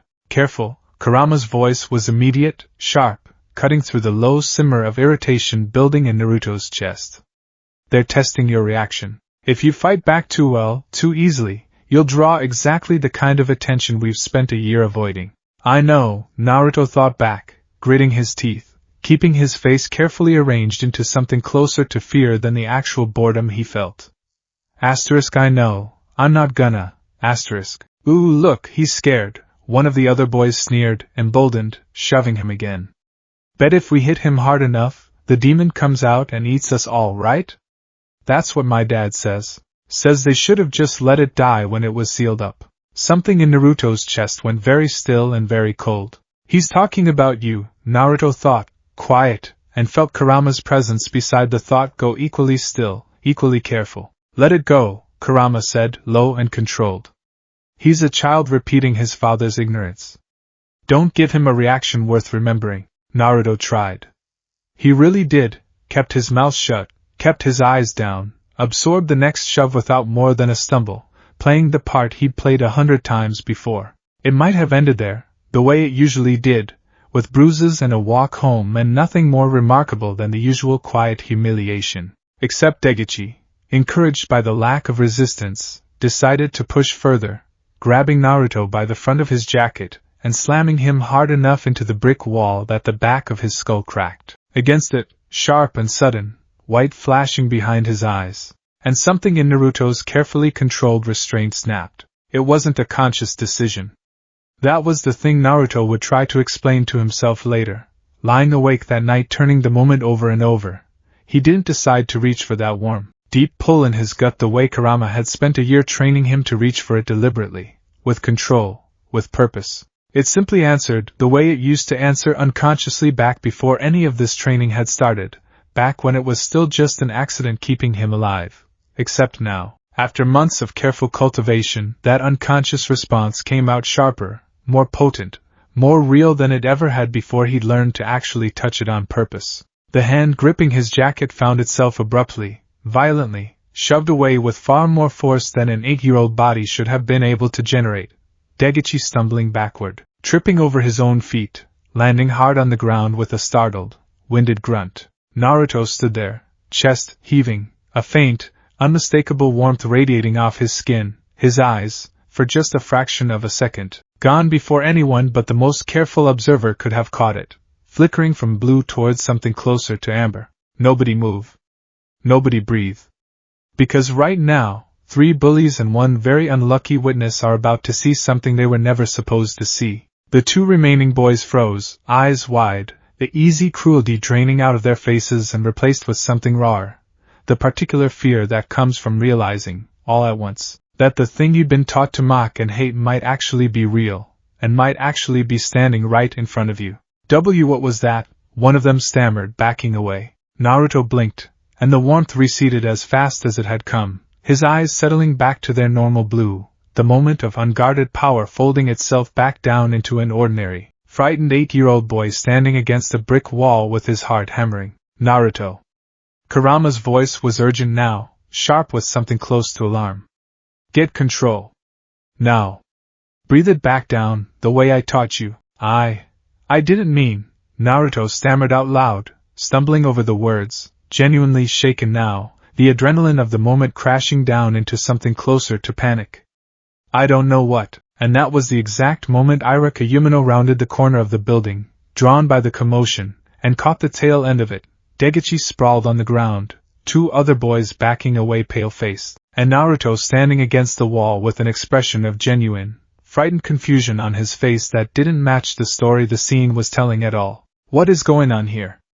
Irika's voice cut through the tension, sharp with the particular authority of a teacher who'd broken up more schoolyard fights than he could count. The 3 boys scrambled, immediately, into the familiar rhythm of children caught doing something wrong, pointing fingers, talking over each other, the story tumbling out in fractured, self-serving pieces. He pushed Degichi, he did something weird, his eyes went funny, I swear it, instructor, ask anybody, Irika's gaze moved, slow and deliberate, from the 3 shaken boys to Naruto, who stood very still against the wall, breathing hard, saying nothing at all. This is the moment. Every careful month of hiding, every night of secret training, every performance of clumsiness and failure Naruto's put on for an entire year. It all comes down to what Irika decides to believe, standing right here, right now. Naruto, Irika said, and his voice had gone quieter, more careful, the schoolyard scuffle briskness draining out of it into something that sounded almost like genuine concern. Are you alright? Naruto's mouth opened, closed.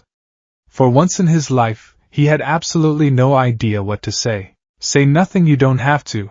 Kurama's voice was steady now, steadying him in turn, the panic of a moment ago folding back down under the fox's calm. He asked if you're alright? Answer that. Only that. Yeah, Naruto managed finally, voice smaller than his usual loud bravado. I'm okay. He grabbed me, and I pushed him off, and I don't know what happened after that. It was, technically, true. And Irika, sharp-eyed, careful, but not unkind, seemed to hear the honesty underneath the confusion, even if he clearly didn't fully understand what he'd just witnessed either.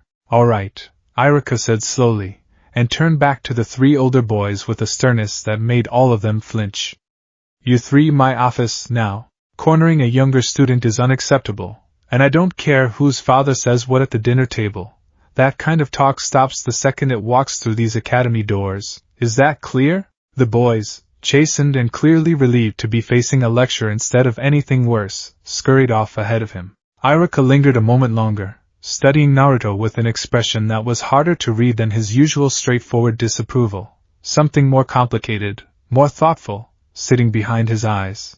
We'll talk later, he said finally, quiet, almost gentle. Go get some water. You look pale. Naruto nodded, mute, and watched Irika herd the 3 boys away toward the academy building, his footsteps unhurried but his shoulders set in the particular stiff line of a man turning something over carefully in his mind. That was close, Kurama said, once they were alone, and for once there was no dryness in his voice at all, just something low and serious. Too close. We are going to need to talk about control, brat. Real control. Because what just happened was not a choice. It was a reflex, and reflexes triggered by anger are the single most dangerous thing either of us can afford right now. Naruto slid down the wall until he was sitting in the dirt, knees pulled up to his chest, hands trembling slightly in his lap. I didn't mean to, he said quietly, and there was real fear in it now, not fear of the bullies, not anymore, but fear of himself, of what had just moved through his own body without his permission. It happened. I felt it happen and I couldn't stop it. I know, Kurama said, and something in the low rumble of his voice had gentled considerably. The sharpness of a moment ago folded away into something closer to reassurance. That is exactly why we train, Naruto. Not so you never feel that anger again, you will, and you should, given what that boy said, but so that when it comes, you're the one holding the reins, not the other way around. What if I can't learn that fast enough? Naruto asked, small, genuinely frightened in a way he rarely let himself be even in the privacy of his own mind. What if next time it's worse? What if I actually hurt somebody? There was a long pause. Then we make sure there isn't a next time like this one, Kurama said finally, firm and steady. Starting tonight, we are moving straight past the exercises I had planned and into something harder. Controlled emotional triggers, deliberate anger management under pressure. It will not be pleasant, but it is necessary, and you and I both just learned exactly how necessary, the hard way. Naruto nodded slowly, wiping his face with the back of one hand, and pushed himself up off the ground on legs that still felt slightly unsteady. He got through it. Barely. But the real problem isn't over, because somewhere inside that academy building, Irika Yumino is walking 3 boys to his office, turning over exactly what he just witnessed, and he is nowhere near as willing to just let it go as Naruto's hoping he might be. Irika didn't confront Naruto again that day. He didn't confront him the next day either. But over the following 2 weeks, Naruto began to notice. The way you notice a shadow lingering a half-second too long at the edge of your vision, that Irika's attention had shifted. It wasn't obvious.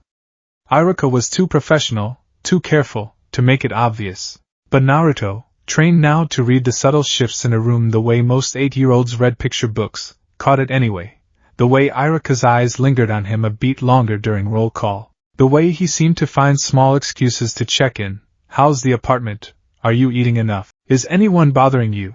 Questions that sounded like ordinary teacherly concern but carried an undertone of something more deliberate underneath. He's watching you, Kurama observed one evening, during a training session that had, over the past 2 weeks, shifted almost entirely toward the harder, more deliberate work of emotional control. Kurama deliberately dredging up memories of cruelty, of loneliness, of every slammed door and cold stare Naruto had endured over 8 years, forcing the boy to hold his own chakra steady and controlled even as anger and grief roiled through him.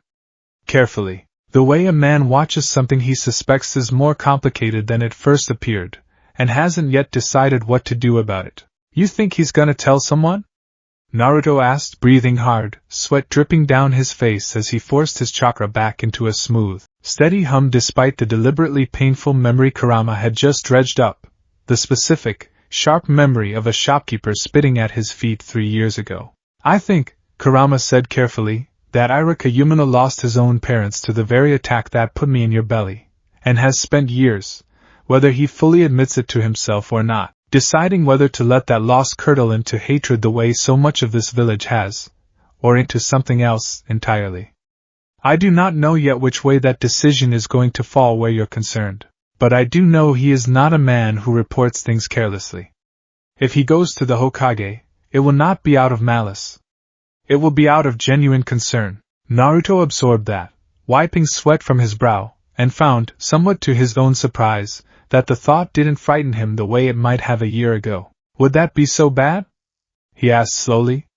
If he told the old man? The old man already kind of knows something's up. Maybe it'd be, I dunno, easier if more people knew. Perhaps, Kurama allowed, though there was real caution in the admission. Or perhaps it puts you in front of a council that does not share Hiruzen Sarutobi's patience. We do not get to control who learns what, brat, once a secret starts slipping past the two of us. All we can control is how ready you are for whatever comes next, whenever it comes, which is precisely why we are not done training for tonight. Again, Naruto groaned, but settled back into position, chasing that steady, controlled hum of chakra through another wave of deliberately painful memory, a little steadier this time than the last. While Naruto's spending his nights getting better at holding his own anger in check, let's take a quick detour, because Sasuke Uchiha's been watching this whole thing unfold from a few rows over, and he's about to do something none of the other kids in that classroom would ever think to try. It happened on an ordinary afternoon, the kind that blurred together with a dozen others. A sparring exercise in the academy yard, pairs rotating through basic taijutsu forms under the watchful, only partially attentive eye of a substitute instructor filling in while Iruka handled paperwork. Naruto had been paired, more or less at random, against Sasuke, the two of them facing off in the dirt, while the rest of the class watched with the particular bored interest kids reserved for matchups they've already decided the outcome of. Naruto, per his usual careful restraint, held back, sloppy footwork, telegraphed strikes, the performance of mediocrity he perfected over the past year specifically so nobody, including his own classmates, would ever think to look twice at him. Except Sasuke wasn't fooled. Not entirely. He landed a strike that should have connected clean, except Naruto's body shifted, at the very last second, in a small, precise adjustment that took the worst of the impact off a vital point, and redirected it harmlessly into his shoulder instead. It happened so fast, so subtly, that not one of the watching classmates caught it. Sasuke caught it. Sasuke, trained since early childhood in an Uchiha household that had drilled precision and observation into him before grief had taken the rest of it away, caught exactly what had just happened, and something in his dark eyes sharpened with an intensity that made Naruto's stomach drop. Oh. Looks like somebody just got a lot more interested in the class clown. The match ended, Naruto losing in the theatrical, exaggerated way he always did, sprawled dramatically in the dirt to the mild amusement of the watching class.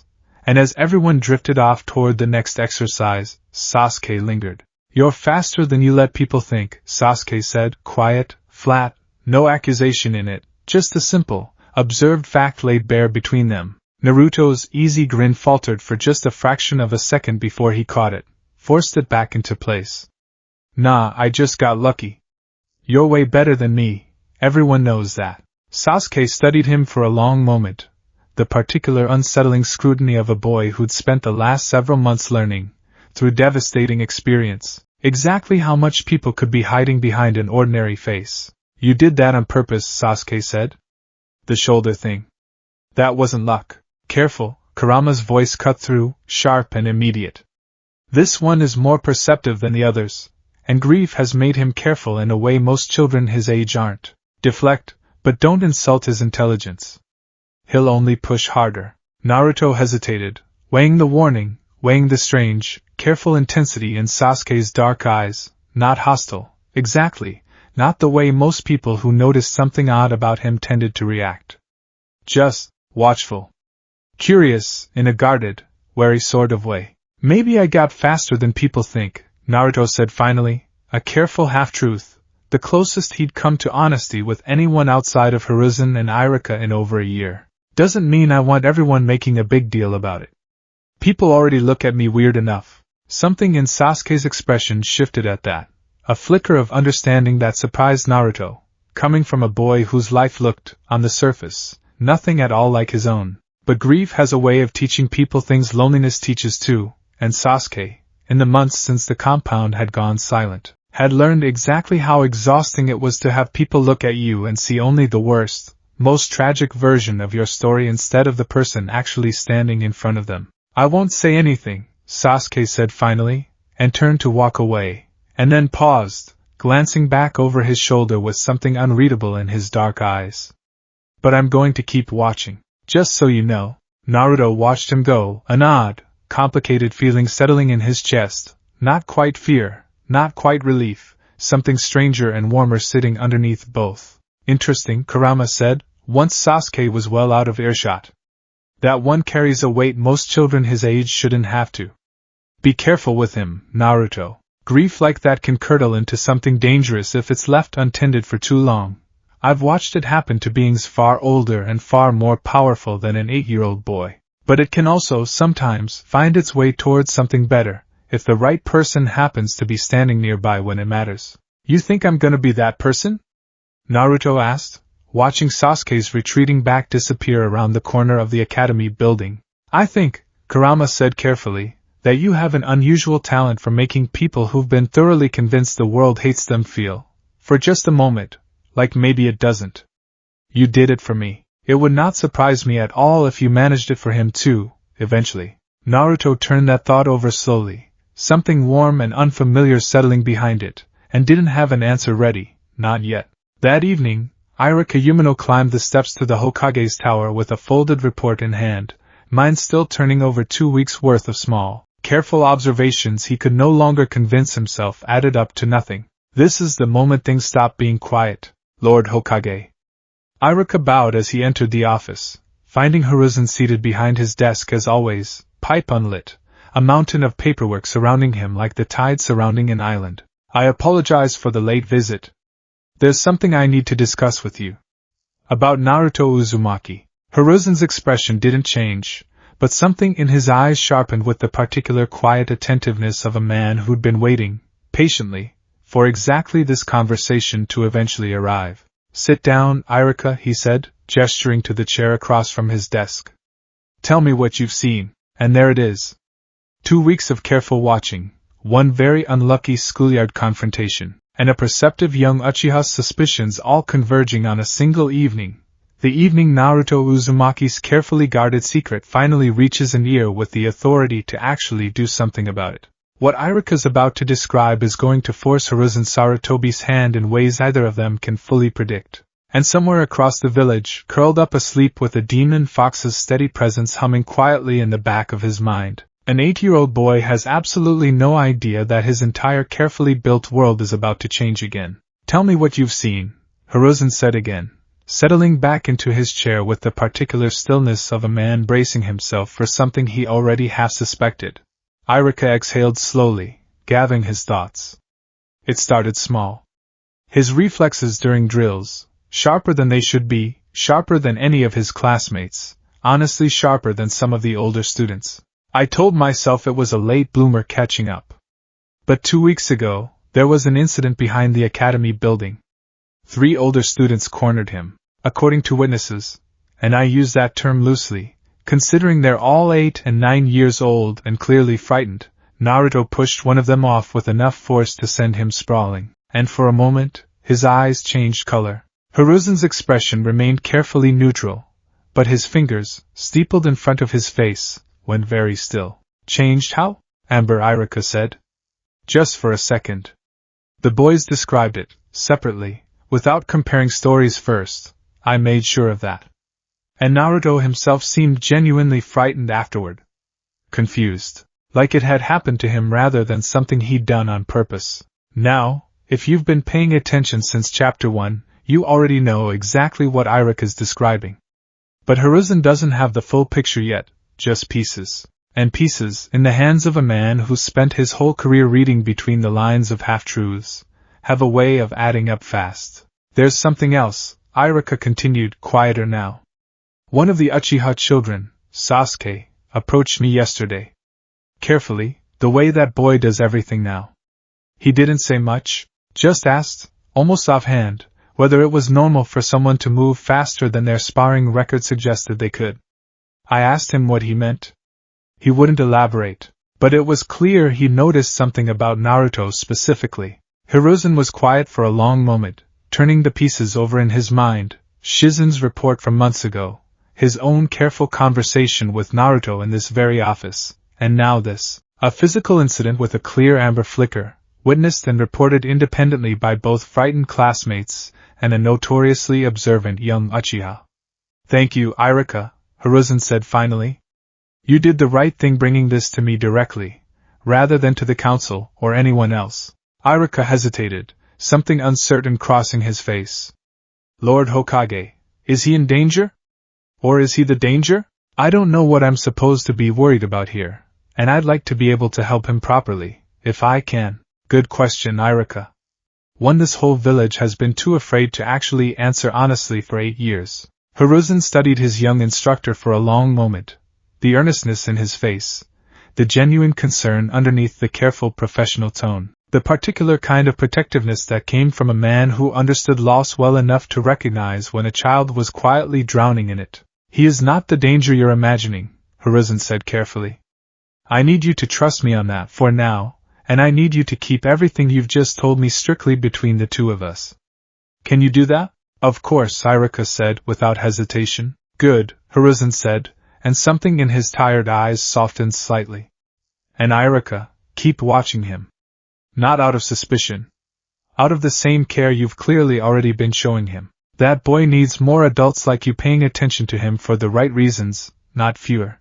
Irika nodded, bowed, and left the office with more questions than he'd arrived with, but also, quietly, with the sense that he'd done right by a boy who badly needed someone to. Once the door clicked shut, Hiruzen sat alone in the low lamplight for a long time, staring at nothing in particular. Before he finally reached for a drawer in his desk and withdrew a specific scroll he hadn't unsealed in years, one containing a technique he'd hoped he would never actually need to use on the son of the man who'd taught it to him. The summons this time came differently than the last. No A and BU appearing silently at the edge of a playground. Instead, a simple, handwritten note delivered by a Chunin messenger directly to Naruto's apartment door the following morning, asking him to come to the Hokage's tower after the academy let out, and to come alone. Kurama. Naruto's thought carried a thread of nervousness as he read the note over twice, sitting on the edge of his bed. You think this is about the confrontation behind the academy? Yes, Kurama said, and there was no point in either of them pretending otherwise. I told you Irika wasn't the kind of man to let something like that slide. The only question now is how much he actually saw, and how much Hiruzen has managed to piece together from it. What do I say? The truth, this time, Kurama said, and the words carried a weight Naruto hadn't expected. Or as much of it as he's ready to hear. We've been careful for a year, brat, and careful has served us well. But careful cannot survive a witness chakra flare in broad daylight and a perceptive Uchiha child asking pointed questions. If Hiruzen has connected those pieces, and I suspect he has, lying to him now will only cost you the trust we've spent a year building. Trust, once broken, is far harder to rebuild than any jutsu you've learned from me. Naruto sat with that for a long moment, turning the note over in his hands. You think he'll be mad? That I kept it from him this long? I think, Kurama said slowly, that Hiruzen Sarutobi has carried more guilt over what happened to you than you fully understand, and that guilt tends to make people more forgiving, not less, provided you're honest with him now, instead of digging the hole deeper. The walk to the Hokage's tower felt longer than it should have, Naruto's stomach twisting itself into increasingly uncomfortable knots with every step. By the time he climbed the last flight of stairs and knocked on the heavy office door, his palms had gone damp despite the cool afternoon air. Come in. Hiruzen was alone this time. No A and BU visible in the corners of the room, no aides shuffling paperwork nearby, just the old man himself, seated behind his desk. A specific scroll unrolled beside him that Naruto didn't recognize but instinctively didn't like the look of. Sit down, Naruto, Hiruzen said, and his voice carried none of the gentle warmth from their last conversation. Not cold, exactly, but heavier, more serious. The voice of a man about to have a conversation he'd been dreading. Naruto sat, perched stiffly on the edge of the chair, and waited. I spoke with Irika yesterday, Hiruzen said without preamble. About an incident behind the academy 2 weeks ago. 3 boys cornered you. One of them ended up on the ground, and according to 2 separate, independent witnesses, your eyes changed color for a brief moment before you regained control of yourself. Naruto's mouth went dry. He said nothing. I also spoke some months ago now, with a young medic named Shizen, about your chakra pathways developing well beyond typical benchmarks for your age. Hiruzen continued, steady, deliberate, laying each piece down like a stone in a wall being built brick by careful brick. At the time, I allowed myself to believe your explanation, that you were simply a gifted child finding your own way through training nobody had properly given you. I want to believe that's still true, but I find, the more I consider it, that a far simpler explanation has been sitting in front of me the entire time, and I have been too afraid, frankly, to look at it directly. He looked up, and his eyes, tired, old, but sharper than Naruto had ever seen them, met Naruto's directly. Naruto. Is the Nine-Tails speaking to you? And there it is. The question that's been building since Chapter 1, finally asked out loud, by the one man in this entire village with both the authority and the history to actually understand what the answer means. Naruto's heart hammered against his ribs.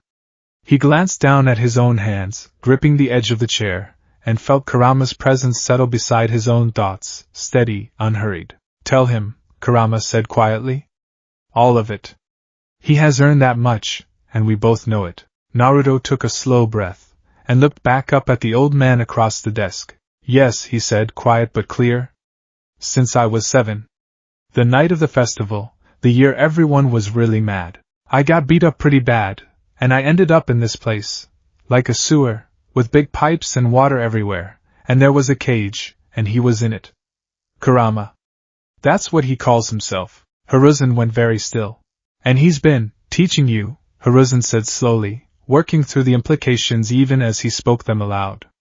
This entire year. That's where the chakra control came from. The reflexes. Everything. Yeah, Naruto admitted, and something in his shoulders slumped slightly, the weight of a year's careful secrecy finally settling down now that it was out in the open. He said not to tell anyone. He said if the wrong people found out, they'd try to use it, or take it away, or, I don't know, hurt me maybe. So I didn't tell you, even when you asked me straight out, and he hesitated, I'm sorry, for lying. Kind of lying. Hiruzen was quiet for a long moment, processing, his weathered face cycling through several expressions Naruto couldn't quite read, surprise, something that might have been fear, and underneath it all, slowly, something that looked almost like relief. I am not angry with you, Naruto, he said finally. I want you to understand that clearly. Before anything else I say next, you were a frightened 7-year-old child who found something that, for reasons I still don't fully understand, chose to help you instead of harm you. I do not blame you for protecting that. He paused, and his expression grew more serious, more careful. But I need to understand exactly what I'm dealing with. And I think, if you're willing, the safest way to do that is for me to speak with him directly. Naruto blinked. You mean, go in there? Where he is? There is a technique, Hiruzen said slowly, gesturing to the scroll unrolled beside him, developed by your father, that would allow me a brief, controlled window into your mindscape. It is not without risk, but I would rather understand exactly what has been shaping you this past year than continue operating on assumptions and second-hand reports. Kurama, Naruto thought, uncertain, a thread of nervousness running through it. What do you think? Should I let him? There was a long pause before Kurama answered, and when he did, his voice carried a weight Naruto hadn't heard from him before, something careful, something almost like resolve being gathered. Yes, Kurama said finally. It's time, brat. I have avoided speaking directly to any human in this village since the day I was sealed, and I confess some part of me is not eager to break that streak. But if there is any human in Konoha worth making an exception for, it is the man who has spent 8 years quietly trying to make up for what his own council did to you. Let him in. Naruto took a breath, and nodded. Okay, he said. You can do it. But be careful. He's not as scary as he seems. I promise. Something in Hiruzen's tired face softened, just slightly, at the easy confidence in the boy's voice. The particular, unguarded trust of a child who genuinely believed the words he was saying.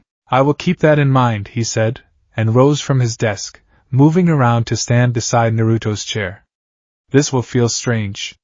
Try to relax. The mindscape looked exactly the way it always did to Naruto, cold water, endless pipes, the enormous gate looming in the dim light ahead, except this time, when he opened his eyes in that familiar cavern, he wasn't alone in bringing someone else along. Hiruzen Sarutobi stood beside him, looking around the vast, dripping space with the particular grim recognition of a man who had, decades ago, studied the theory of exactly this kind of place without ever expecting to actually stand inside one. So, Kurama's voice rolled out from the dark beyond the bars, and this time, when the massive shape uncoiled and stepped forward into the dim light, both slitted red eyes fixed not on the small boy beside him, but on the old man standing at his side.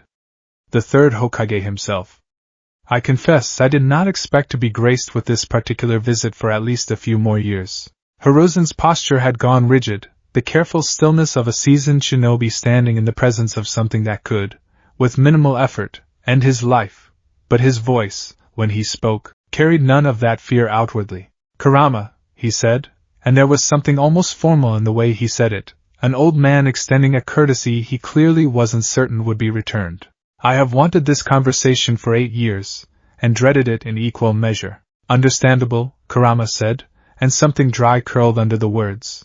Given the last time a Hokage stood before me, it ended with my chakra torn apart and sealed into an infant, and your predecessor bleeding out on a battlefield to make it happen. Not exactly the warmest opening line in the history of diplomatic negotiations, but then again, we're not exactly dealing with a warm relationship here. Hiruzen's jaw tightened slightly.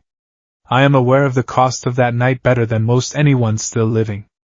I am not here to relitigate it. I am here because a boy who did not choose any of this has spent the past year growing under your guidance, and I need to understand exactly what that guidance has looked like, and why. Kurama regarded him for a long, silent moment, tails shifting slowly through the dark water behind the bars. Direct, he said finally. I can respect that, at least, more than I expected to from a man who's let this boy go hungry and unsupervised for the better part of 8 years. That is a fair criticism, Hiruzen said, and something in his tired voice carried genuine weight behind the admission, and one I have made of myself more times than you likely realize. I failed this village's protections around him in ways I am not proud of, but I am here now, asking honestly, rather than assuming the worst and acting on fear alone, which is more than this village has generally managed where you're concerned. There was a pause, and Naruto, standing quietly between them, felt something shift in the air of the mindscape, a kind of grudging, cautious respect beginning to form, however reluctantly, between two beings who had every historical reason to distrust each other completely. Ask your questions, then, Hokage, Kurama said finally. I will answer them honestly. Whether you believe what I tell you is, of course, entirely up to you. Hiruzen nodded slowly, gathering himself. Why are you helping him? What benefit is there to you in strengthening your own jailer? I've had this conversation with the boy himself, and I'll give you the same honest answer I gave him, Kurama said. A stronger vessel means a body less likely to die from the daily cruelty this village heaps on him, which benefits me directly. A dead host serves no one. That was the beginning of it, and I won't pretend otherwise. He paused, and something shifted in the massive shape behind the bars, a kind of quiet, difficult honesty settling over him. But it stopped being purely selfish some time ago, Kurama continued, quieter now. This boy looked at me, the very first night we met, bleeding and exhausted and utterly without reason to trust anything in this world, and he did not see a monster. He asked if I wanted to be hated together with him. In centuries of existence, Hokage, no human has ever spoken to me the way that child did. I find, against every instinct centuries of captivity should have hardened into me, that I do not wish to see him become what this village already believes him to be. Hiruzen was quiet for a long moment, studying the enormous fox with an expression that had shifted, slowly, from wary caution into something more complicated, something almost sorrowful. I believe you, he said finally, and the words seemed to cost him something, an old man reevaluating decades of assumptions in real time. Though I imagine that admission surprises you as much as it does me. Somewhat, Kurama admitted. What are your intentions? Hiruzen continued for his future. I need to understand what I am dealing with, going forward. A stronger, more capable shinobi is one thing. A weapon shaped by a being who has every reason to resent this village is another entirely. And I would be failing in my duty if I did not ask the question directly. Something sharpened in Kurama's slitted eyes at that, not anger, exactly, but a kind of firm, deliberate clarity. I have made him swear, since the very first week of our arrangement, that he will not become a weapon aimed at people who don't deserve it, Kurama said. Whatever grievances I hold against this village, and I hold many, Hokage, do not mistake my cooperation for forgiveness. I will not turn a 7-year-old boy into an instrument of my own resentment. That was never my intention, and it will not become one. He paused, tails shifting slowly through the water. What I intend, he continued, is to make sure he survives long enough to decide, for himself, what kind of shinobi he wants to become, rather than dying in some alley at 9 years old because this village couldn't be bothered to protect a child it created through its own fear. Beyond that, his choices are his own. I have no interest in raising a puppet. I've had quite enough of being one myself. And there it is, the honest, unvarnished core of the whole arrangement, laid bare in front of the one man with the authority to shut the entire thing down if he didn't like what he heard. Hiruzen absorbed this for a long moment, his expression working through something complicated. Finally, he turned to look down at Naruto, who had been standing quietly through the entire exchange, watching the two of them with wide, anxious eyes. Naruto, Hiruzen said gently. Do you feel safe with him? Truly? Naruto didn't hesitate. Yeah, he said, simple and certain. Safer than I've felt with pretty much anyone else, honestly. He's mean sometimes, and he yells at me a lot when I mess up training, but he's never once tried to hurt me. He's the first, his voice caught slightly, he's kind of the first person who ever really taught me anything. Or wanted to. Something in Hiruzen's tired, weathered face crumpled, just slightly, at that admission, the particular grief of an old man confronting exactly how badly his village had failed a child under his protection. I see, he said quietly, and turned back to face Kurama directly. Then here is what I propose, and I would ask that you consider it seriously, given the stakes for everyone involved. I'm listening, Kurama said. I will not report this to the council, Hiruzen said, and the words carried the weight of a decision he'd clearly been wrestling with even before entering this mindscape. Not because I don't take the security implications seriously. I do, more than you likely realize.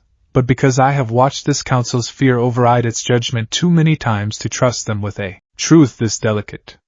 If they learned the Nine Tails was actively, willingly cooperating with its jinchūriki, some among them would see opportunity rather than hope. They would try to weaponize what you've built together, or worse, decide the risk of an unmonitored bond outweighs the benefit of a living jinchūriki at all. Kurama's eyes narrowed slightly. You're suggesting they would move against the boy himself. Some of them, given the wrong information and enough fear, I believe they might consider it, Hiruzen said grimly. Which is precisely why this stays between the three of us for now. In exchange, I ask two things. He held up one weathered finger. First, continue whatever training has been keeping this boy alive and thriving this past year. But I want regular, honest updates from Naruto directly, so I am never blindsided again the way I nearly was today. No more discovering things secondhand through a worried instructor's report. Naruto nodded quickly. I can do that. Hiruzen held up a second finger. Second, I will use my authority, quietly, to improve his circumstances. Better housing. A more reliable stipend. Closer, less obvious oversight from people I trust, so that incidents like the one behind the academy building draw less unwanted attention going forward. I cannot undo 8 years of neglect overnight, but I can do better than I have been doing, and I intend to. He looked between the boy and the fox, weighing the moment.